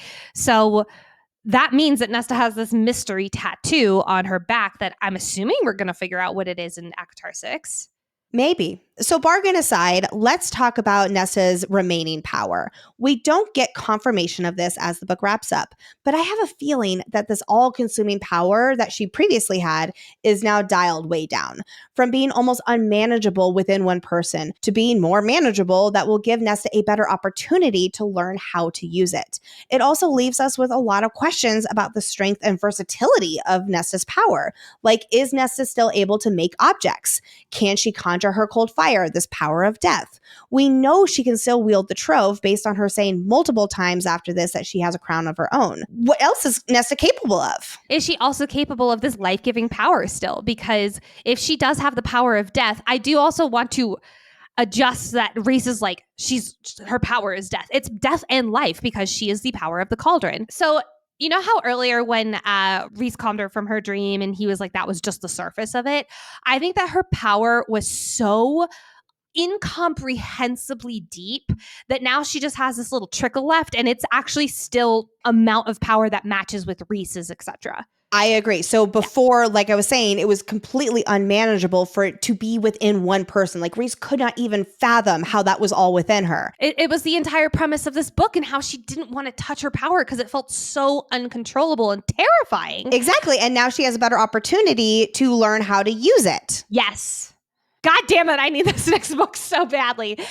After taking a moment with his mate and newborn son, Rhys moves over towards Nesta and falls to his knees. Recall back to ACOSF, where Rhys admits that his tattoos on his knees are there to symbolize that he will bow to no one but his court. Then Favorite comes along and he gets on his knees definitely for her too. But this move here is not done lightly. It shows just how grateful Rhysand is for Nesta for saving his mate and child. You brought up a good point in one episode, how Rhys begged on his knees to Helion to help him figure out how to save his mate. And although he went down on his knees to someone else, it was still for Feyre. I think this is along the same lines. He is on his knees for the gratitude he feels on behalf of his mate. On his knees once again for Feyre for saving her life. While we do not get a queen count here, this could also be symbolic of where Nesta's story arc is going. If she does end up being High Queen of the entire lands, Rhys will be kneeling to her, but I don't think that's what this moment is here for prominently. Oh gosh, no. Truly just for the gratitude. And the gratitude that Rhys holds is reciprocated.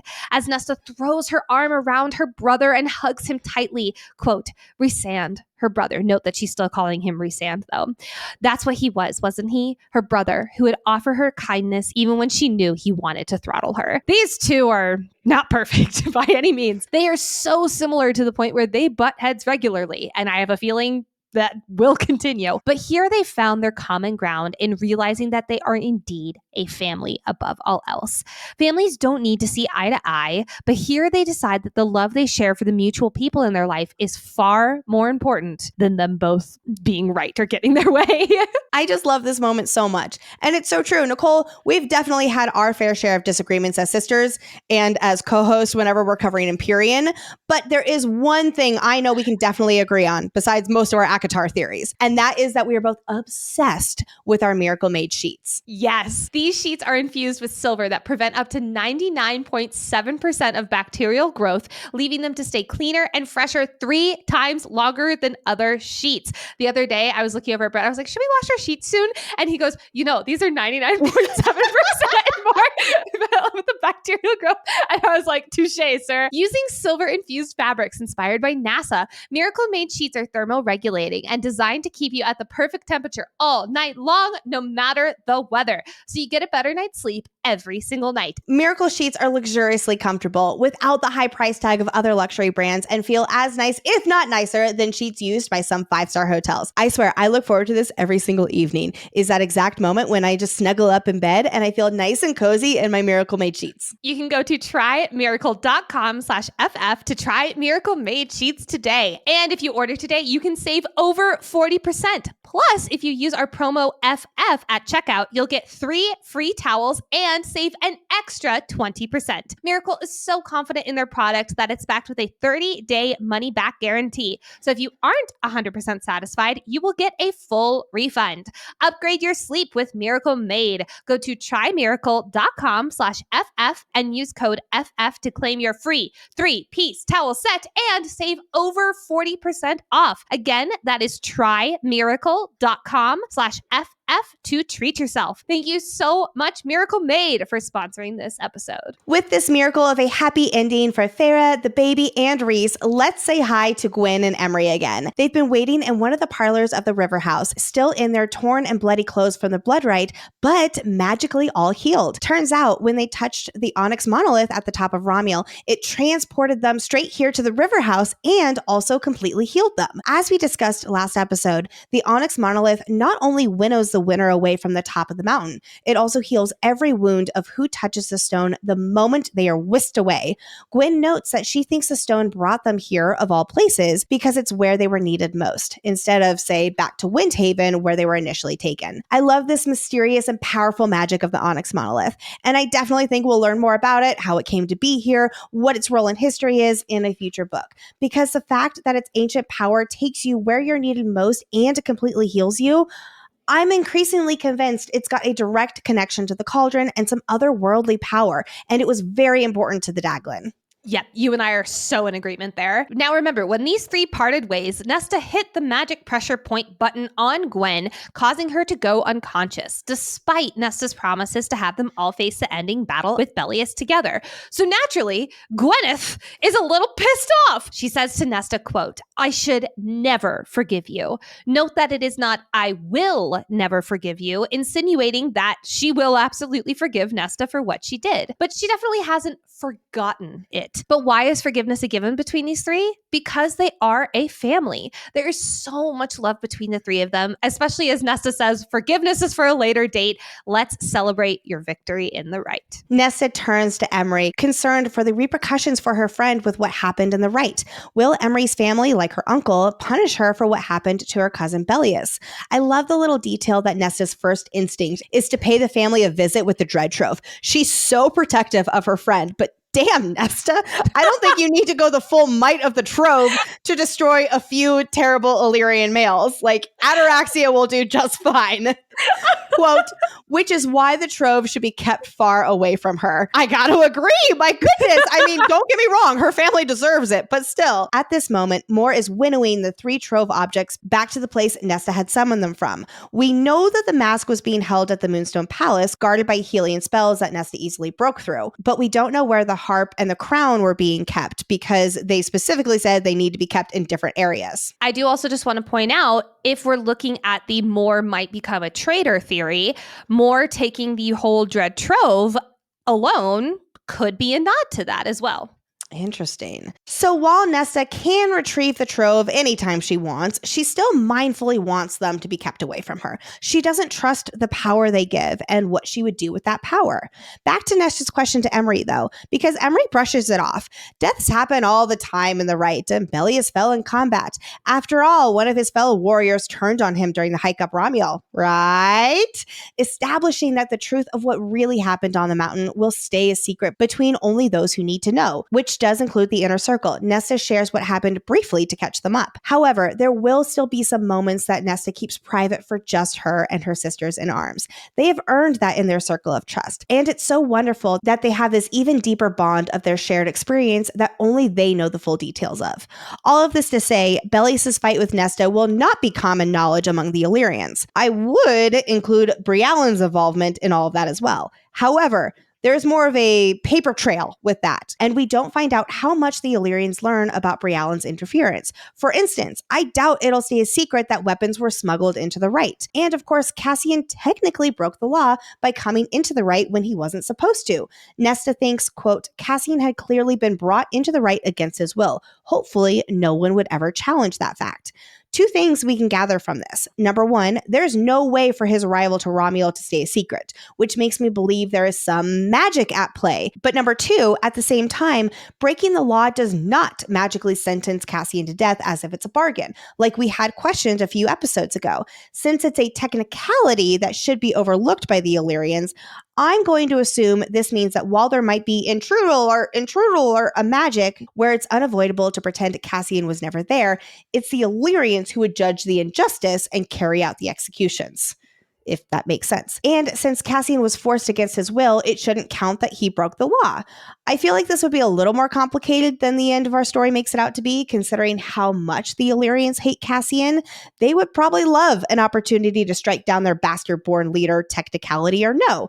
But I do think this is SJM's way of waving the complexities away for a happy ending. Not to mention, Emery speculates that the Illyrians will be furious about these two females winning.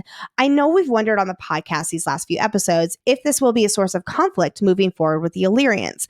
I could see them pretending like it doesn't count and refusing to acknowledge their win. Since the females don't plan on using their Illyrian warrior titles of Corinthian and intend to lean on their pride in being Valkyrie, I can actually see this issue canceling itself out.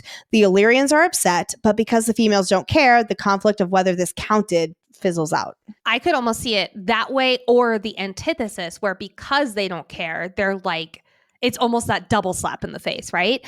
But I think ultimately this will all depend on how much time there is between where the end of this book happens and when ACOTAR 6 picks up. If it's less than a year later, aka less than the amount of time that another blood right can take place, I could see this being a subplot F, definitely not A, B, or C. But if it's longer than a year, I definitely think this is just going to be brushed under the rug and continued. We do have to consider how Frost and Starlight left off, with the Illyrians very pissed off and all of that kind of stuff. And then by the start of Silver Flames, it was all resolved. So yeah. I think, you know how they're like, the Illyrians take so long to change. I think, yes, change happens very, very lengthy for them, but maybe holding a grudge, not so. I don't know. They're still pissed at Cassian and Azrael and Reese.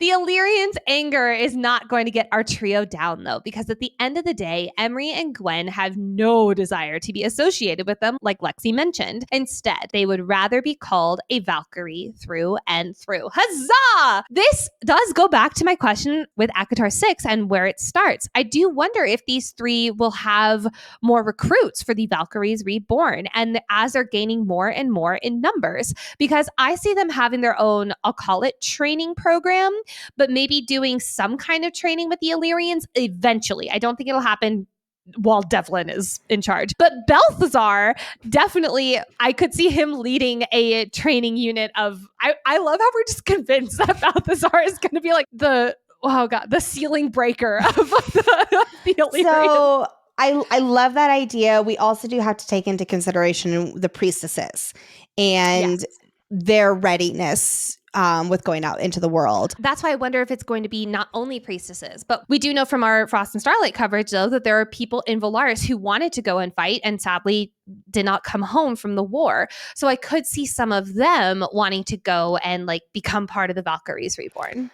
I would love that too, because that would be Nesta really embracing Valaris as well and its people and community that she's been scared of since her rock bottom, and really bringing that in with the Valkyries. I do also definitely think that Illyrian females will find inspiration by what these females accomplished in the Blood Rite. Doesn't matter what the males think, and that they will also want to participate and become Valkyries as well. Femininomenon! I love it! But back to the baby, giving you all the chunky cheeks, the newborn smell, and these tiny velvet wings. He has dark hair with blue eyes that already glow with his father and mother's starlight. Farah and Reese have named him Nyx, and he's just the cutest, most beautiful baby there ever was. Whenever I hear, like, back to the baby, I always think of The Mandalorian. I would like to see the baby. I just get baby fever. I know. That is a conversation for you and Jake to have. Oh, no, we've already had that conversation there. I am going to enjoy other people's babies. I have mine. In another bonus chapter of this book, Rhys and Feyre start throwing around some baby name ideas. There's the thought of naming him after Feyre's father, which she likes the idea, but maybe more of a middle name. But what's Papa Archeron's first name? We will never know, apparently. I am convinced we will find out in a later book. Like Koschei or Vasa will just casually drop it in and we'll be like, aha! Ah, yes, when Bob did that one thing. No, we already have a Bob. That's the Book of Breathings. But Feyre mentions how their son could also have Rhys's family name, to which Rhys replies, quote, "Let's not talk about my family name." Sarah J. Maas, why? This is cruel. So they decide on their baby having a name of his own, and Rhys suggests Nyx, which he says is an ancient night goddess, which is one of the moments where our world and the Prythian world are connected. Because in Greek mythology, Nyx is a goddess and personification of night, and she's also a little spooky. She is the offspring of chaos. She also produces only children who are the personifications of primarily negative forces. And in the Iliad, she is described to even make Zeus quake in his boots. Spoopy. This Inner Circle family already loves little Nyx so much. I mean, none of us ever doubted it. But to read Cassian thinking how his heart is full to bursting, you can feel all the love shining through the pages. And there's truly no love like love for a baby. Truly. Cassian saying, quote, "You have no idea how much trouble this one is going to get into." And poor Rhys is still rattled and pale from the traumatic ordeal. I actually appreciate that little detail. He saw his mate be a breath away from death again, which we've heard from chapter 54, what it did to him last time when Feyre really did die. Yes, this is a wonderful happy ending, but it doesn't make the horror of what happened just be forgotten. I just want to hold space for Rhys and those of us who have experienced trauma where it might all work out, but it still impacts us for potentially a long time afterward. Here with Nyx, my heart hurts for Az with the way he winces when the baby is handed to him and his scarred hands. Oh, Az, you really need your own healing journey book. God, I'm so excited for whatever that comes. This family has always had each other. They have been through thick and thin over the centuries, and now there is a new addition. And I'm just so excited for this new chapter of their lives. Like Cassian said, they are definitely going to get into a lot of trouble, and he and Az are going to be the ones teaching him all of the things. I have to wonder, when do you think Nyx is going to be invited to the snowball fight? Or is Rhys going to be like, no, I need that to be my guy time? Oh, no, I see Rhys inviting him for sure. I don't think until he's like I'm going to put it in human years because I don't know what this would be in Fae years. Like, I would assume like around 6 or 7. I agree. I agree. Oh, but it's time for Cassian and Nesta to have a moment together after everything that's happened. Their last moment after defeating Brialyn was interrupted by Feyre dying, and now that's got its happy ending. They can finally have their conversation.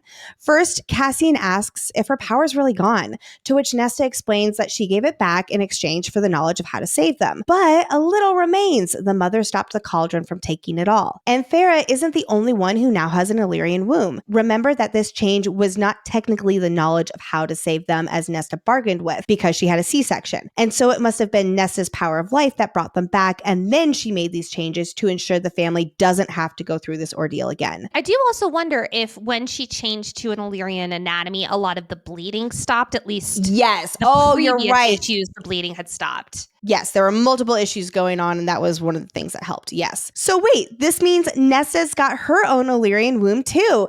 And Cassian, jumping to conclusions, is like, "You're ready to have a baby? No. Hold your horses, Cassian. You sound like my mother-in-law asking if Jake and I are going to have more children." I say that lovingly. My mother-in-law is wonderful. And no, we are done with 2.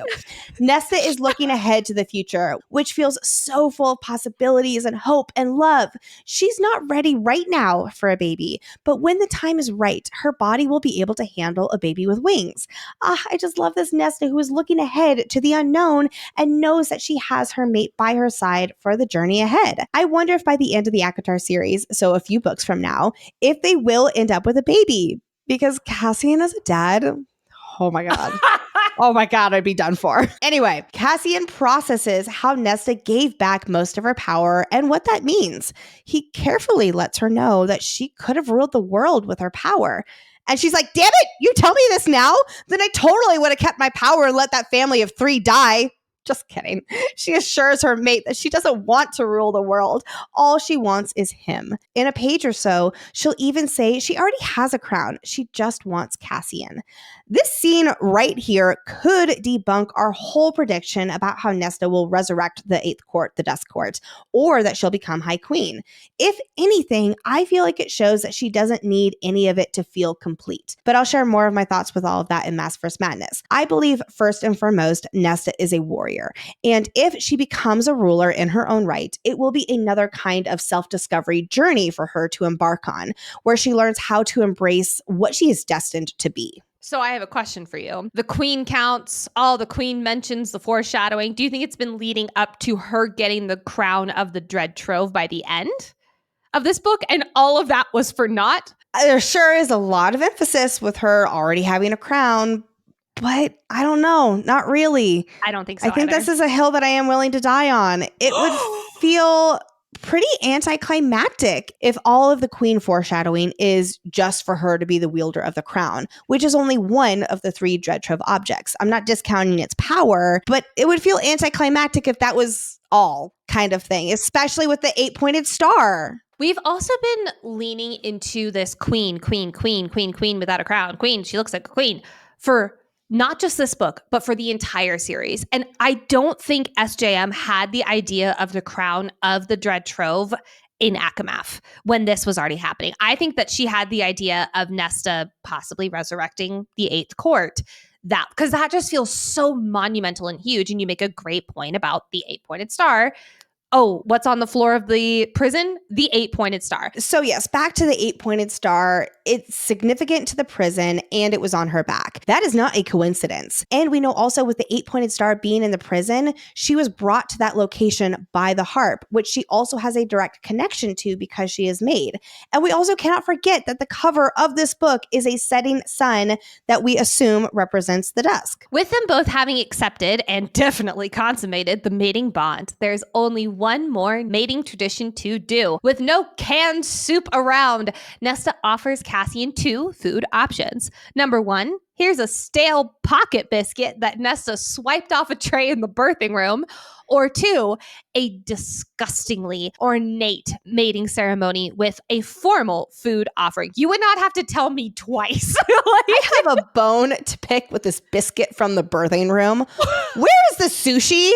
After I give birth, the last thing I want is a fucking biscuit. I want all the sushi. I want a burger. I want donuts. I want everything. Sushi is such an interesting food No, choice. are you kidding me? That was my first meal after both of my children because I couldn't eat raw food when I was pregnant. And I love sushi. And I had so much sushi once when I could again. That makes a lot of sense. I will not judge you. I would be like, you know, when you get off the ski slopes and you're like, I want a burger and a beer. That's the only. Yes, that's another thing. I think that was probably my second meal. Not that I am equating skiing with giving birth. I want to be very clear. You don't even ski anyway, Nicole. Before we get into Cassian's decision and what it entails, I want to take a second and highlight how this is not just the act of offering a mate food. Remember, just a few chapters ago, Nesta rejected the idea of the mating bond. She did not reject the mating bond, but she instead said she didn't want to give up her humanity and give in wholly to this Fae thing. It also scared her that this is a huge unknown. What if she falls back into her hole of self-destruction and she takes him down with her? And obviously she doesn't want that. But going through the rite, Nesta accepted the thought of the unknown so long as she was living it alongside Cassian. This action here is saying, I accept you as my mate and I accept my life as a full Fae now. So yay, Nesta.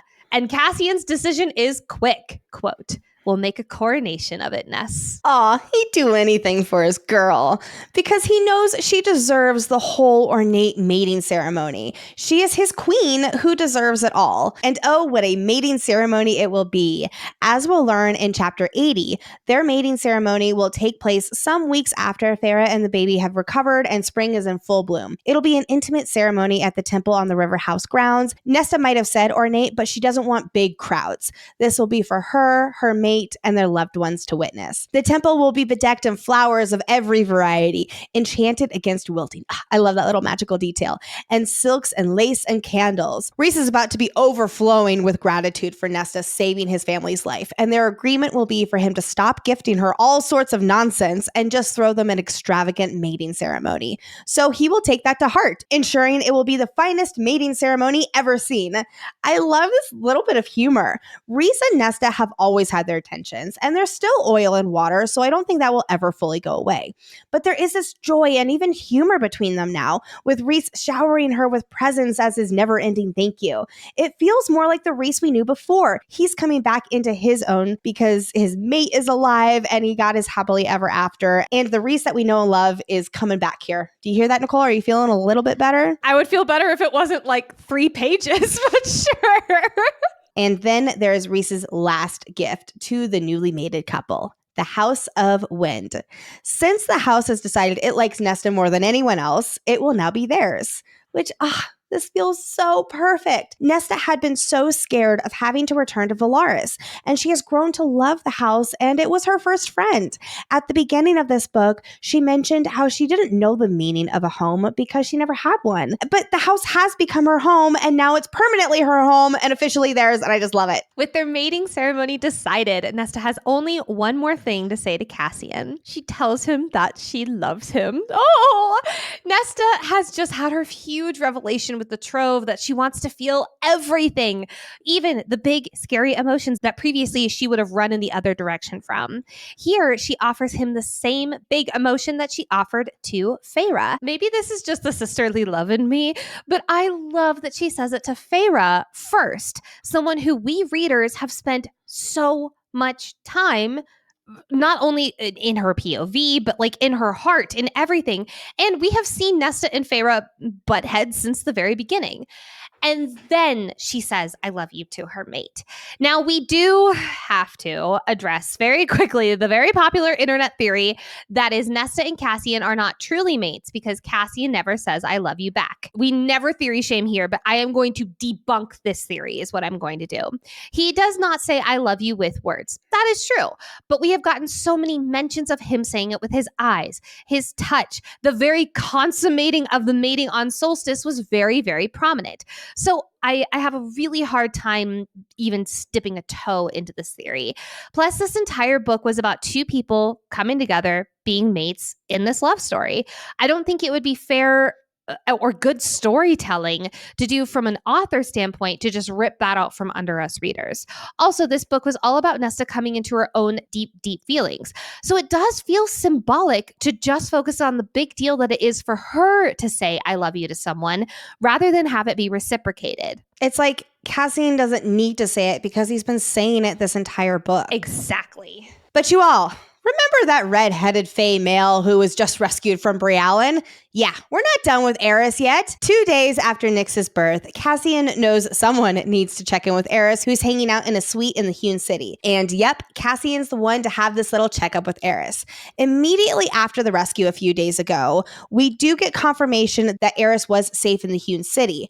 However, he has clearly had some communication with his father, which I always took as it being back in the Autumn Court. But no matter what, Eris is now back here in the Hewn City. So I've taken this as Eris has come back to the Hewn City because he was summoned so our crew can find out what Eris told Baron about his kidnapping. So Eris gives his update. Yes, he revealed to his father that the Night Court rescued him, but to cover up that Eris is allied with the Night Court, he told his father that Azriel's spies informed him that a valuable asset had been kidnapped by Briallen. So the Night Court, thinking this valuable asset was one of their friends from another court, they came to the rescue. And then they were disgusted to find out that the valuable asset was actually Eris. But they were there anyway, so they helped Eris get out of Briallen's clutches. Eris seems to reveal a little too much in this meeting, though, mentioning how it's always important to mix truth and lies in enemy torture. Skirt! What's that, Eris? Eris was born into every luxury and privilege of a High Lord's son. on paper, because just as we learned from Tamlin and Rhys, being a High Lord's son is not always an easy life. Here, we get more insight to Aerys's upbringing and his family life, further helping us put the pieces together about how he ended up this way. So steely, cunning, smooth, and underneath all of that is jealousy of what this Night Court has, which is a family. Sadly, it is not entirely surprising to learn that Baron tortured this information out of his son. What a snake. Given what we know about how he treated Lucian, he killed Jasminda, how he hurts and beats his wife, this dude sucks. And I cannot wait for him to get offed in this, because there's no way he's living through this series. Why is he not dead yet? Can't we just take Baron off the board so we can stop worrying about this looming war that he is clearly part of and work with whatever the political ramifications are? I mean, anybody in Prythian is going to be that upset that Baron dies. Like, yes, there are going to be some people in the Autumn Court, but then Aerys is going to rise up. And I feel like when there's a transition of power, no matter what, there is going to be some stuff, as we learned with Tamlin and even Rhys. So yes, there will always be political ramifications, but I feel like that's a lot better than this whole, war that he's trying to start. Yes, they're literally like, we have to protect against the looming war. I'm like, you know what would easily do that and solve all of your problems? Killing Baron. So our frustrations really do make me wonder, why is Baron being kept alive by SJM here? Blood duel. I think so too. Yep. Yes. I'm leaning more and more into this and how there's going to be a blood duel specifically between Baron and Aerys and how that'll be his climactic end. Because something has to go down with Baron needing to be alive still in this story. Yeah. And I do think that there is going to be something between him and Aerys, and it's going to cause the blood duel outright, where Aerys is able to finally just be like, all right, that's it. I'm doing this here. However, it is worth highlighting that despite being tortured by his father, Aerys still kept his alliance with the Night Court a super secret, showing that, yes, for his own personal gain, but he is truly on their side, even though he does not like them. I think it might not be so much not liking them as it is being jealous of them. And his bullying nature really stems from that, because also of how he was raised. Yes, I agree completely. Cassian finally asks Aerys directly, why did he leave Moor in the woods that day, those 500 years ago? Cassian's not asking what happened from Aerys' side of the story like we've gotten a version of in other parts of the series. He's asking why. Because Cassian is realizing Aerys is not the kind of male who would be so cold-hearted and leave someone so broken to die in the woods. So why did he do it? Aerys replies with a version of his answer he stuck to throughout the series when faced with this discussion. Quote, "You're not the person I want to explain myself to." He wants to have this discussion with Moor, the one person who is not willing to talk to him about this incident. We've speculated so much about what it is Aerys has to say to Moor and what the truth is that she won't reveal. So I won't go into too much detail here and repeat myself. I am going to say I'm sticking by my belief that he refused to touch her because it would have been a magical binding and he wanted her to be free, and that he probably knows her secret that she prefers females. But I sincerely believe there's a few more layers to the story, whether it's that Aerys prefers males or something else with some political tie-ins. I'm not entirely sure. There's more to this story, and we've guessed at it throughout our entire ACOTAR coverage, and I feel like this is very much where we can guess, I'll say even 40% of it, but there is 60% of this information that we have no idea what it could possibly be until we get this story. Cassian may not enjoy Aerys' company, we'll say, but this information does help him understand that beneath it all, the politics, the hard exterior, he needed to survive in his own court and not get got. Said plainly, Aerys is a dreamer, someone who is truly a good person. And as Cassian says, he grew up around monsters, and Aerys is not even close to being one of them. But he's just too much of a coward to act like a good person. I love that little side dig at the end. I would argue that if Aerys acted like the good person he truly is, his father would probably see him as weak, a coward, and kill him for being said weak and coward and kill him. So being a coward is more like self-preservation for Aerys, at least for right now. We're definitely not done seeing the better side of this, hopefully soon to be Autumn Court High Lord. But this does bring me to a question. Do you think we're going to see this Eris mystery solved in the next ACOTAR book? Because we know that ACOTAR is slated for at least 2 more books and a novella, at least. And many people speculate that the novella is going to be Moore's story. So I would assume that Eris' story would be wrapped up with Moore's specific story, but would that be in a novella, do you think? I'm leaning toward, yes, it would be wrapped up with Moore's story if we get her story. There's so much emphasis on how this is about Moore having to face certain truths and that this is between her and Eris. So if we get a Moore novella or a Moore POV in an upcoming book, that's absolutely when I think we'll learn about this. There's just so much setup for this mysterious truth that we have to get it at some point. And I can't help but think it will have to involve something that applies to the present story. Otherwise, it's a historical mystery solved and everyone just kind of moves on and it could just be a few paragraphs. And it feels bigger than that. Nothing groundbreaking like completely shifting a plot or a huge plot twist or something like that, but it is more applicable to our characters in the present time that helps them make some future decisions too. Yes, I think within the next ACOTAR book we're going to get, I'm assuming we're going to get like maybe going with my percentages, like 10% more information. And then whenever this conversation does happen with Moore, which I do think is going to be a novella or a subplot. I don't know if we're going to get a more POV full book, like we have a Nesta full book here. I just don't see that happening. I agree. And SJM has recently said that the book is really long. And we have been wondering how in the world she is going to fit all these different storylines. This is one small storyline compared to some of the bigger ones. So I'm not expecting this to be resolved by any means or to get a more POV in the next book. There's just too much else that needs to happen. Yes, I'm on the boat that Moore will have a novella and it will be addressing this here. And this would be the big plot line with it. As we wrap up our time here so far in the series with Eris, I'd like to take a moment and look at what he represents in the story. Because Eris is a very interesting character, especially as we've gotten to know him here more in Silver Flames. He's a big political player and one of the few characters who really knows the game of complex Fae politics and maneuvering, while also being a dreamer in his own right, as you were saying. He wants a better future for his court, for those who deserve it, and for Prythian.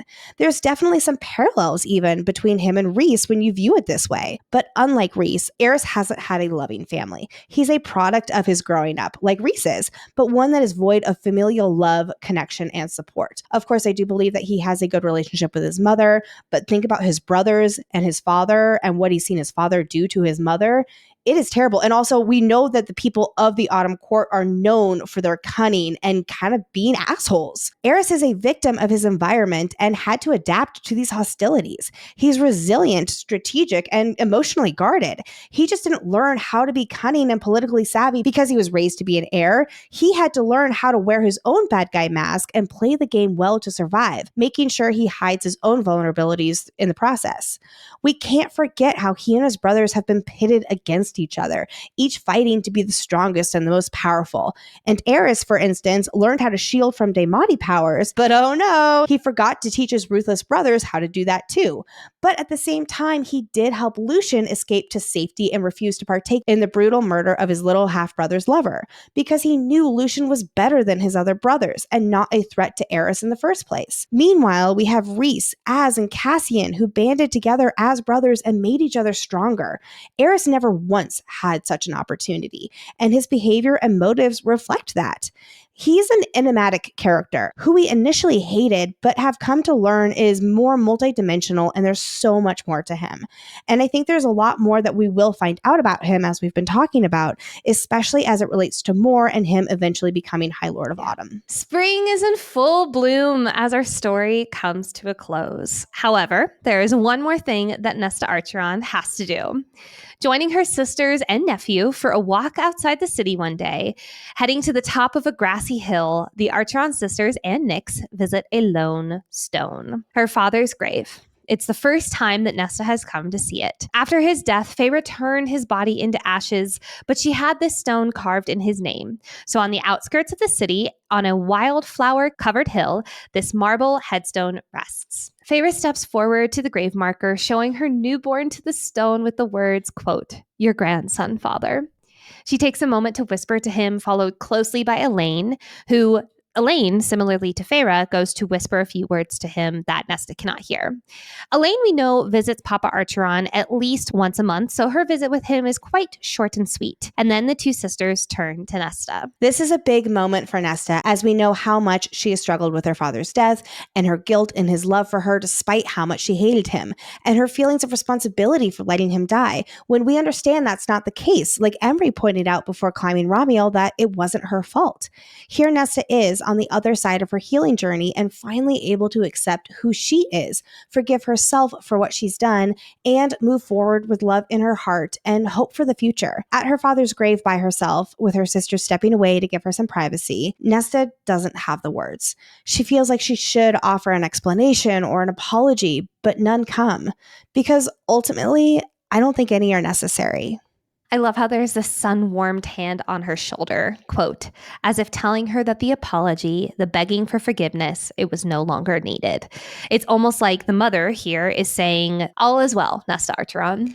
And maybe she didn't deserve her father's love back then when he died for her with love in his heart. But Nesta recognizes that maybe she does deserve it now and will live this life to continue earning that love. Not just her father's love, but all of those around her, for Cassian, because she deserves love and is worthy of it. And in her heart, she finally understands that.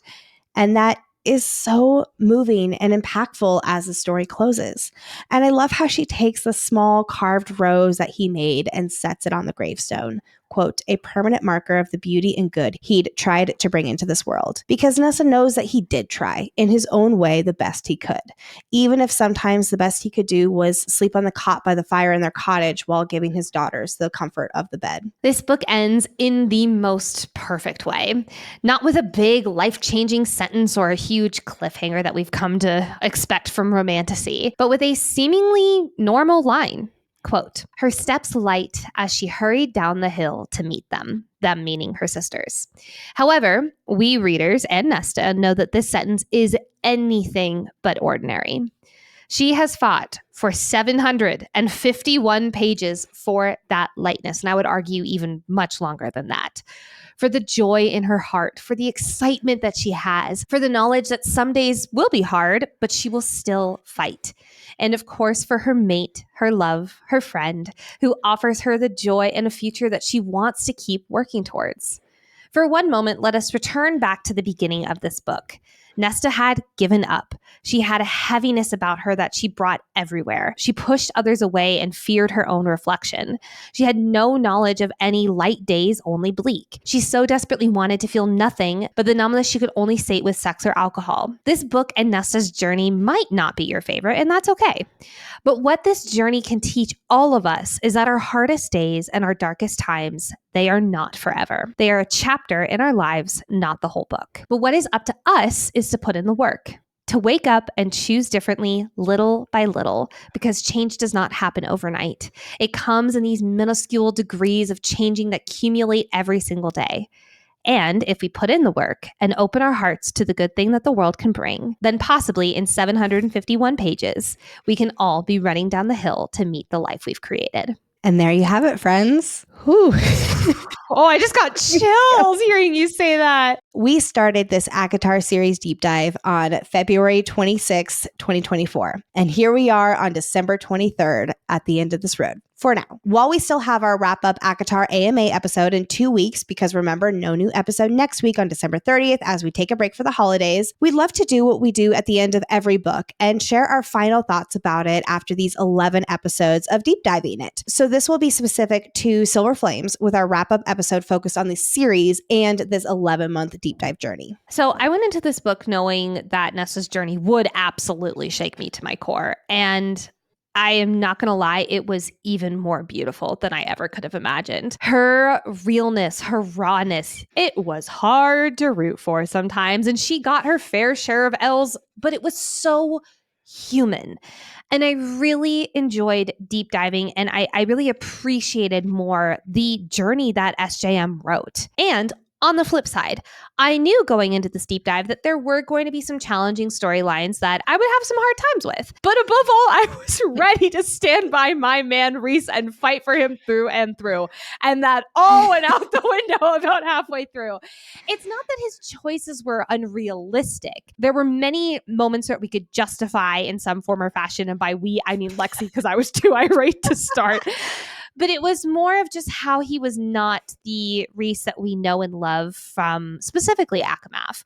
And I almost started rereading A Court of Mist and Fury so that I could remind myself why Rhysand is my number one book boyfriend and why I love this man so much. All of this to say, the plot aspects that I was expecting to have to grasp at straws for actually flowed easier than I thought. And overall, I was already foaming at the mouth for ACOTAR 6, but deep diving this book and looking at all of these little moments that you and I love to look at, being like, oh my God, that could be a clue, it made me even more excited to see what could possibly come about in the next ACOTAR book.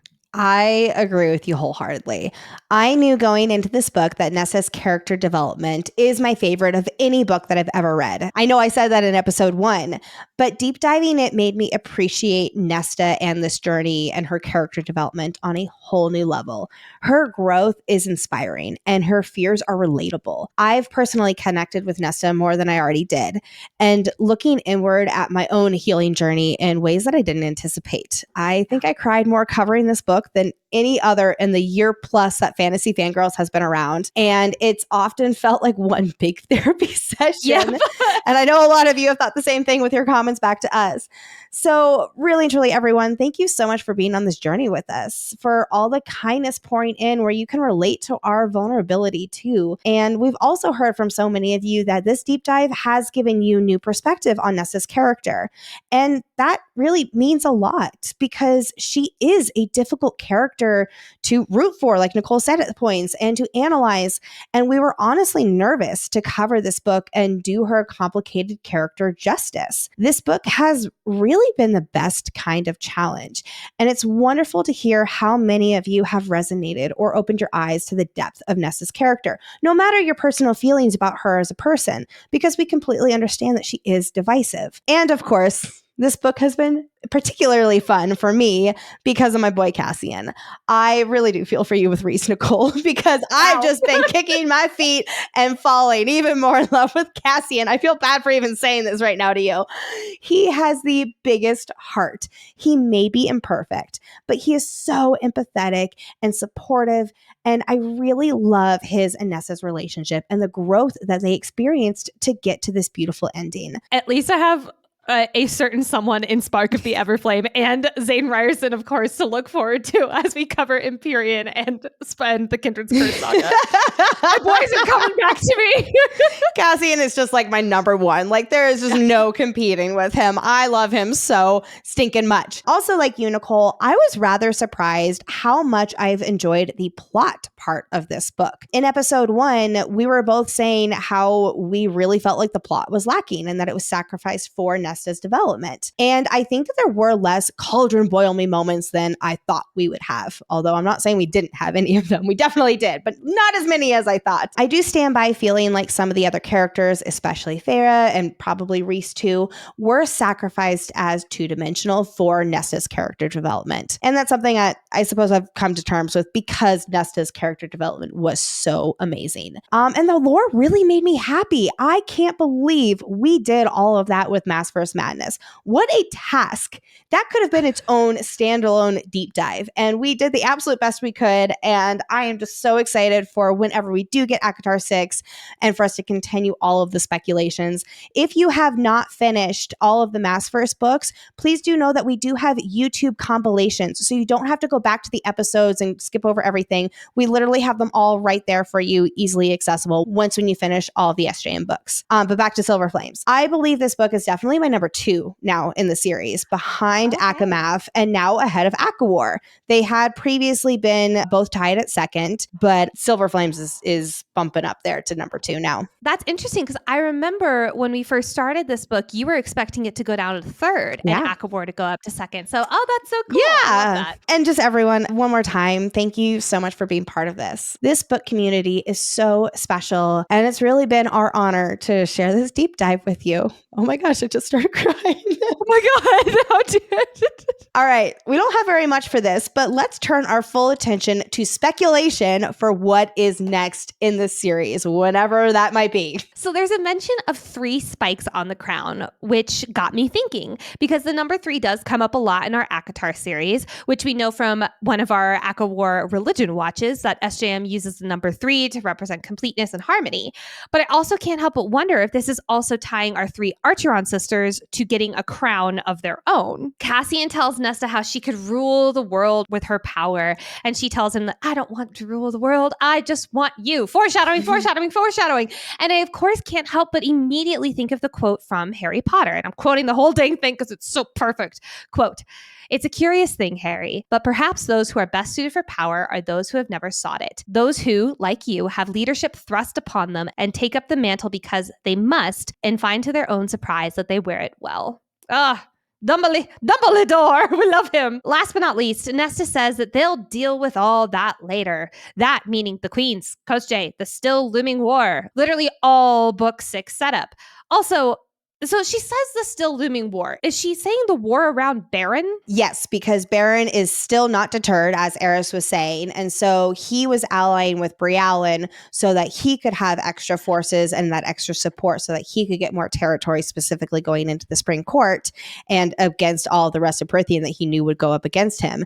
We also know that there are the dangerous allies on the continent too, that if they all band together, then Prythian is screwed, which brings up the whole High King mention again too, with if there is one leader to unite Prythian, then they would have a better chance against their enemies. See, that right there, that I'm like, ooh, yes, I see the purpose of that, like that being a looming war. Ooh, how interesting. Baron being so stupid that he could go ask for Kosje and that would lead to a war. I have one thing to say to that. God fucking damn it, Baron. Oh my goodness. It is time to sip some tea with the Suriel. Every episode, or I guess really this is like the last one until we get ACOTAR 6. Lexi will sit down with the Suriel, RIP, and sip some tea with it and walk us through a world building topic that will help us better understand this world and the people in it. Today's Suriel topic looks a little bit different because it is where things leave off for everything and everyone at the end of this book. Basically, it's your recap before ACOTAR 6, which SJM has recently said we will learn more about release date soon. If I had to guess, that means within the next 6 months. That's totally just a guess, though. Maybe in spring, around the 10-year anniversary of ACOTAR coming out. Anyway, let's start with the current status for politics, alliances, conflict, all that good stuff. We know from Eris in chapter 79 that Baron tortured his firstborn son into revealing information about who helped him escape being kidnapped by Brialyn. We can assume this interrogation occurred in the Autumn Court, probably at the Forest House, which means Baron is at his home base figuring out his next steps. Baron is furious that his ally Brialyn is dead, but he is not deterred. I do wonder, who does he think killed Brialyn? I'm not entirely sure. Maybe that it happened during the rescue mission, or maybe he does somehow know about the right.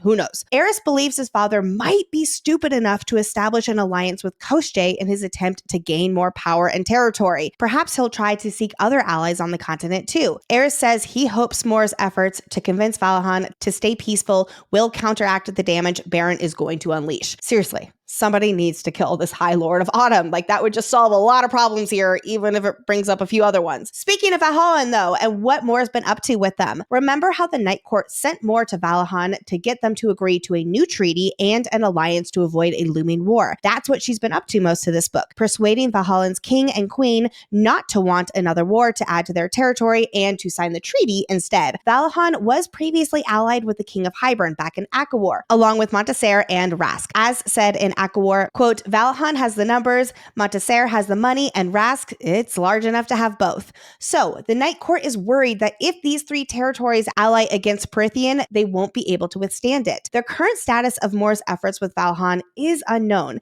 and we don't know if she's made any progress getting them to agree to the treaty. The last we hear is that the work Mor is doing for Rhys and Feyre in Valahan requires research, which Clotho is helping Mor gather. Then we have the 3 remaining queens on the continent. They include the eldest of the queens and the 2 that are those complementing opposites.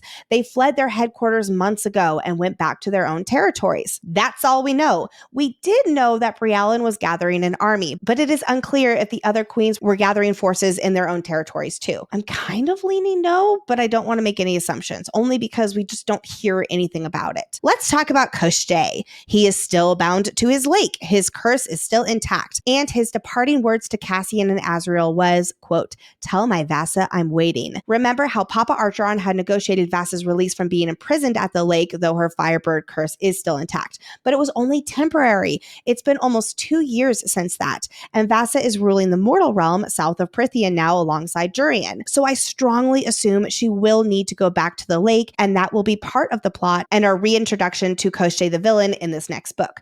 We also have to ask ourselves, how is Koshte going to achieve or try to achieve his singular goal of breaking free? He partnered with Brialyn, assumably for the Trove, and to free himself from his curse with the power of all 3 items of the Trove. Now that Brialyn is out of the picture, how is he going to achieve his goal with the Trove even further out of his reach? His powers can clearly still work beyond his lake, so will he find a way to ally with Baron, who might help bring Vassa back to him? Is the only way to defeat Koshte with a made weapon like Ataraxia? So many questions. I can't wait.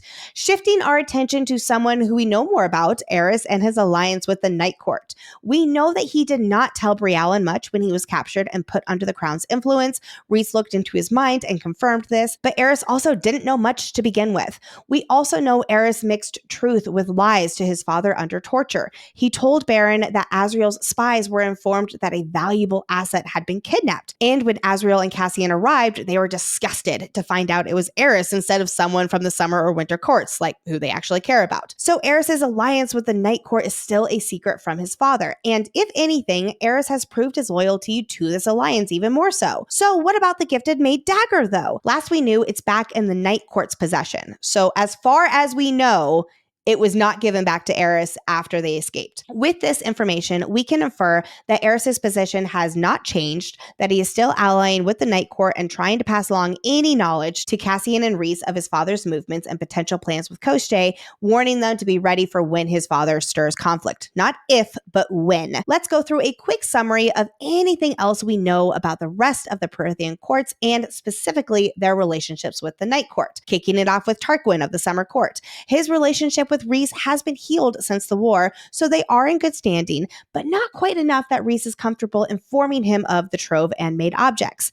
Moving on to Callias and Vivian of the Winter Court. We last see Vivian and Callias at Starfall, where Vivian is also pregnant and expected to give birth in the near future, so probably around the time of the end of this book or soon afterward. We learned from Frost and Starlight that Mor visits them before she heads off to the continent occasionally, so overall, relationships with the Winter Court are good. They visited Valaris for Starfall, and Mor has visited them in the Winter Court. Moving on to Thesan of the Dawn Court, short and simple. All we know about him is that Rhys had been in communication with Thesan to see if he had any knowledge of how Thera can be saved when delivering Nyx, since the Dawn Court has winged Fae too. And then of course we have Helion of the Day Court. He was also in attendance at Starfall, and a few months beforehand was his usual flirty self. He was also helping Rhys try to find a solution for Feyre, putting all his researchers he could spare to studying for answers in his libraries. And of course, he came to the Moonstone Palace to use his expert spell warding to lock up the mask. So Helion is the only other High Lord that knows the Night Court is in possession of at least one Trove item, which of course is the mask. I'm not sure if he also placed specific wards under the harp as well, because they did make sure that those were put in separate areas. Then we have Tamlin in the Spring Court. Oh my gosh, I'm so glad this is the last time we have to talk about Tamlin for a while. The last we know of Tamlin is that he is still in his beast form, roaming his lands and not ruling them. The only other update we hear is from Lucian, who informed the Inner Circle that Tamlin took the news of Feyre's pregnancy as expected. So not good. There is genuine concern about what to do with the Spring Court, especially with Baron as a threat just north of it. Plus, the Spring Court borders the human realm and there's no more walls, so there's some security risks here with the Spring Court and Tamlin not doing anything. We've already touched on this, so real quick with the Illyrians. We can infer that there will be backlash/fallout with the females winning the blood right for decades to come. But since the females plan to be Valkyrie instead, we aren't sure what or if anything will happen in this aftermath. And we also just don't know how much the Illyrians know about Briellen's role in interfering with the blood right, between her ensuring the females were in the right in the first place and smuggling weapons in. We also don't know who beyond Bellius, if anyone, was under the crown's control to orchestrate all of this between getting the females into the blood right as well as smuggling the weapons in. So basically, lots of unknowns with all of that. Moving on to where characters in the Night Court leave off, at least if the news is noteworthy here. I'm not including everybody. Let's start with Nesta. As Valkyries, she and the other females continue training because they recognize no matter what, it never stops. Nesta now also has the title of Aristian because she stayed behind to fight, allowing her friends to reach the monolith, and Gwen and Emery are now Corinthian. But they don't care about those titles. All they care about is being Valkyrie. Also, of course, their friendship is stronger than ever. Gwen does go back to living in the library and says she may leave the library for Nesta's mating ceremony to Cassian, but we don't know that yet. Cassian and Nesta are officially mated and planning an intimate but elaborate ceremony that Rhys is paying for. She has fully embraced Cassian as her love, her mate, her friend, and a light in her life. And the House of Wind is their official home. Rhys gifted it to them because the house likes Nesta most, as long as it can still be used for official court events and the library belongs to the priestesses, which of course, no brainer there. As for Rhys, Farah, and Nyx, they are a happy family, though Rhys was still shaken soon after his mate almost died. Farah takes regular walks in Valaris with Nyx, and everyone loves to stop and visit. I'll just be honest, as a new mom, that sounds like my worst nightmare. But anyway, I'm so glad that everybody's super supportive. Rhys or Mor typically accompany them on these city walks. So if Mor is with them in the weeks after Nyx's birth, then I wonder if she's taking a break from going to Valhan. For Azriel, he continues to train with Cassian, Nesta, and the rest of the Valkyries. After Nesta, Gwen, and Emery recapped what happened in the Blood Rite, our two Bat Boys immediately compiled a list of mistakes they made that, quote, needed to be corrected. I love that so much. And then with Elaine, she is still currently living in Valaris at the River House with Farah, Rhys, and Nyx. With Lucian, there's not much development between their relationship throughout Silver Flames, so things are still in the same spot that they've been in pretty much since they met. Lucian is continuing to travel and nurturing relationships with alliances, and Elaine is just not wanting to accept the mating bond or give it a chance. Last we knew, there is no new development between her and Azriel since Winter Solstice. And there you have it, friends, our final Suriel Teatime. Now let us close out the last ACOTAR only part of this episode, at least until ACOTAR 6 comes out, with our favorite moments. Real quickly, when Nicole came up with that favorite moments, you all, I can't tell how proud she was of herself. And I was so proud of her too. It's like, that's perfect. I love it. It's so much better than our Empyrean one. And now I feel like I want to revamp our Empyrean one because this one's just so dang good. Okay. Oh my the God. battle briefs and the archives are the best one. Oh, I can't wait to get back into those. We really talked about this, but honestly, it's worth mentioning again how everyone in the Inner Circle is just the most extra aunt and uncle, especially Cassian and Azriel. I need a short story of their adventures where they take Nyx on his first fly. Like, they are going to teach him how to fly so well, and I would do anything for that short story. I love the little detail about how Nesta tucks a strand of hair behind an arched ear. It's like she's truly embracing being Fae and letting it show. When remember back in ACOWAR, she did her hair up so it covered her Fae ears as if she wanted to hide them from existence. Like Farah even noted that and pretending like she wasn't really Fae. Now she's letting her arched ears show, talking about a mating ceremony, just all the Fae things. Oh, good catch, Lex. That was so good. Nesta getting her own portrait by Farah in the River House, and it's of her holding the line at the Pass of Annelius. Like, oh my God, that's so beautiful. The way Cassian obnoxiously calls Nesta mate every chance he gets, our Bat Boy is just so happy and so in love, and he wants the whole world to know it. Except he does keep things professional at training because, of course, he does. And of course, to close out our deep dive, we have to do a closing count check. Our like calls to like count for the entire series is 14, which It's about on par with what I thought it would be. Yep. Yeah. And about half of those are in Silver Flames too, I think. Oh, 100%. Yeah. Yes. And our queen count for Nesta is 20. Friends, We are about to begin I guess it's really our second to last Maasverse Madness, because for our AMA, we will be having a Maasverse Madness. So this is our second to last Maasverse Madness. but first, we love to give the biggest warm welcome to our newest Inner Circle members. Thank you so much for joining Lindsay E, Shanna Banana, and Sharon W. Welcome. And if you're like, hey, I want my name shouted out on the podcast and to be showered with all the love too, join the Patreon party at patreon.com/Fantasy Fangirls. The link is, of course, also in the show notes. It's about to get extra crazy with all the Onyx Storm excitement. Today's Maasverse Madness includes spoilers for Crescent City. So if you have not read all the way through Crescent City 3, this is where we part ways. But before you go, first and foremost, happy holidays. Lexi and I have our happy holidays shirt on right now. Remember that next week, December 30th, we are taking a holiday break. We promised our sanity manager we would take a week off. And then Monday, January 6th, we will be doing our wrap-up ACOTAR episode. Oh! And after that, it's Empyrean time, baby. We have so much planned in the lead up to Onyx Storm, including a Fourth Wing and Iron Flame recap episode, theories with two very special guests, Kaya and Gabriel, who played Violet and Zayden in the graphic audios. We're also, of course, going to share our biggest questions heading into Onyx Storm, and we will be sure to present our final bets that I know you all have been asking about. We got a spreadsheet document. Thank you, Kendra, for putting that together.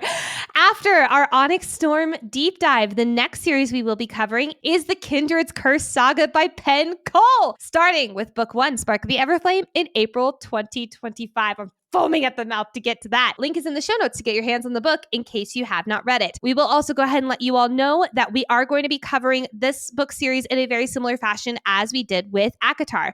So in order to tune into episode 1, all of the books that are out right now will have to be read to avoid spoilers. You'll understand why when we get to that. Chapter 1. Yes.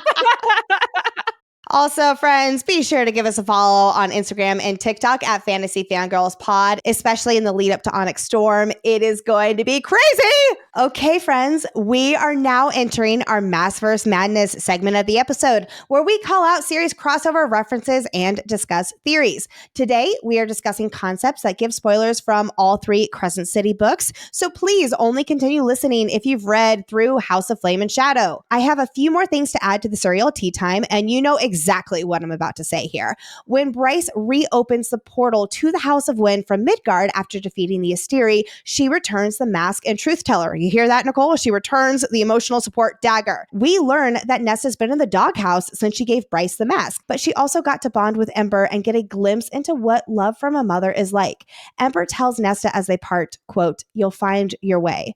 I want to really quickly go back to what we were talking about with Nesta saying she doesn't want to rule the world. She only wants Cassian.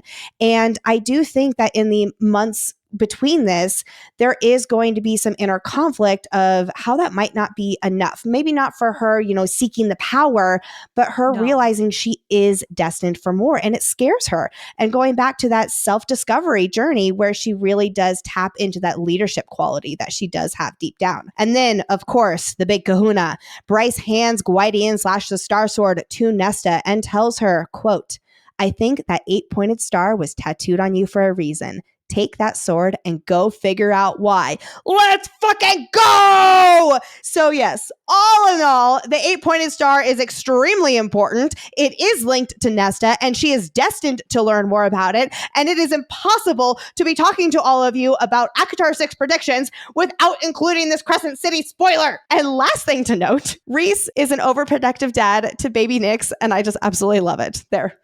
That's the Rhysand that I miss. Like, Rhysand in Crescent City acts more like Rhysand from ACOTAR than ACOTAR Rhysand. So some people do have an issue with how he pretty much put Nesta in the doghouse with, the whole mask thing.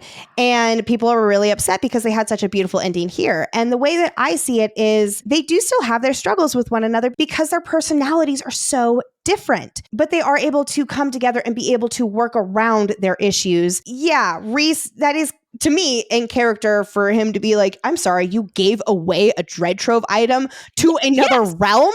Like, come on, who would not be mad about that? And a realm that has the Daglings who are trying to get back into Prythian. If I was Rhys, I'd be furious. Absolutely. I do also want to point out that there is a line when they're holding baby Nyx, and he's described as having, quote, blue eyes that already glowed with his father's and mother's starlight. And mothers. Yes, we know that Feyre has starlight. It's assumed that she got it from the day court. Possibly. Maybe. Who fucking knows? Oh, see, I always understood it as her being the high lady of the night court and really leaning into that night star quality. Like there's the magic of the night court for her. I think that's what we're supposed to think. And I think the actualness of it is she is a descendant of Thea. Oh, I 100% agree. You know I will die on that hill. Yes. Yes. I think like there are a few hills that I think we're willing to die on as we go into ACOTAR 6. And I'm sure we'll cover this in our next episode as we wrap up ACOTAR. The Archeron's descendant of Fae. Yep. That is a dying on a hill dramatic death that I will do. Speaking of Nyx, we get to see the beginning of Auntie Nesta and her love that she has for her nephew. As we know from Flame and Shadow, when Nesta has the mask on, it overpowers her, for lack of a better term. And no matter what Asriel says, it does not get through to her mind, so she can overrule the maid power and take it off. The House of Wind doesn't do it. Emery and Gwen don't do it. Feyre and Elaine, nope, no way. Even Cassian doesn't do it until, quote, Nyx is waiting too. And then the silver fire goes out and the mask falls to the floor. That is some big anti-energy right there. I love that. Speaking of the mask, though, Nesta mentions in this stretch how the trove needs to be kept far, far, far away from her. I'm assuming that something happens in the next 6-ish months, because we know that's the difference between the end of Silver Flames and when Bryce falls into Prythian, because Nesta does wield the mask when Bryce is in Prythian, when they're in the caves. And while it doesn't seem like she uses it regularly based on, you know, Asriel's like, don't you dare to Nesta in House of Flame and Shadow, it doesn't seem like it's the first time she's used it either. That's interesting because I could read it both ways. One is where she knows what to do. She's worn it several times already, like we've seen here in this book, but it's not like it's a regular occurrence. Like she just knows what to do because it is. Yeah, so I think it could be read either way, that it's the first time she's used it, possibly, a sense. No matter what, I don't think it's like frequently where it's like every week, once a week, I talk to the dread. I don't think it's like that. But I think it's like maybe once or twice it's been used. However, if the trove is being used, I say frequently, more than once in this 6 months, is that why it's harder for her to take it off? I have an idea, but first I do want to say that this confirms that despite Nesta giving back most of her power to the Cauldron, she can still wield the trove. I wonder if it was harder to take off because she doesn't have as much power than before. Oh, I love that. Yes. Yep. And one more thing to mention too, as regards to like her tattoo and the bargain with the Cauldron and all of that. The reason that we know that it is not the same 8-pointed star is because she says to Bryce, and I'm sorry, I don't have this quote in front of me, but it's something to the effect of, I used to have it tattooed on me. Yeah. She does not ever mention, at least that I picked up, that she has a current tattoo, whether it's the 8-pointed star or not. So we still don't know what the deal is with the Cauldron one. I'm really wondering if it was a bargain that she made and then it was completed. It like came and went? A wave, yeah. Came, washed over, there's the ink, and then it washed back and it's gone. I have no idea, but yeah. I will say, I don't think she would share that she has a bargain with the Cauldron to someone like Bryce, who she is pretty suspicious of. I agree, but we can confirm that it is not the 8-pointed star. Okay, friends, one more time. Next week, no new episode. Then the following week, January 6th, we are doing our Goodbye ACOTAR episode. And then immediately after that, we are moving straight into the Empyrean universe for Onyx Storm. We will be covering it through at least the first part of April. And then we're going to be jumping straight into Spark of the Everflame. What an exciting 2025 we have. Oh my gosh. And that's all that we can even share with you now. I was going to say, there's so much more we can't wait to share. Oh my God. Thank you, of course, as always, to our content researcher, Brooke, and our executive producer, Hayden, aka our sanity manager. We love you all so much. We're so lucky to have you as we close out this incredible chapter. And hey, this is also our very last episode of 2024. So happy holidays, friends. We hope that you have a safe and wonderful holiday, and we appreciate you from the bottom of our hearts. So one last time, do not forget to share this episode with your fellow Silver, Flame, and ACOTAR friends. If your friend got you back into reading because of the series, Guys, I'm gonna cry. this is the perfect episode to send to them. I love you, big sis. I love you. Oh, no. I was so close to getting to the end. Okay, friends, we love you. Thank you for being on this journey with us. Bye. What, you're not planning on bringing string theory and the cosmic energy All of I'm the going to universe? say is that in an Empyrean episode, you specifically called out that nobody uses the Paragium theorem. Fragarium. Oh, what's this moment? I love this moment. What's this moment? Okay, here we go. What is this moment? Family. Family is the moment. We like family.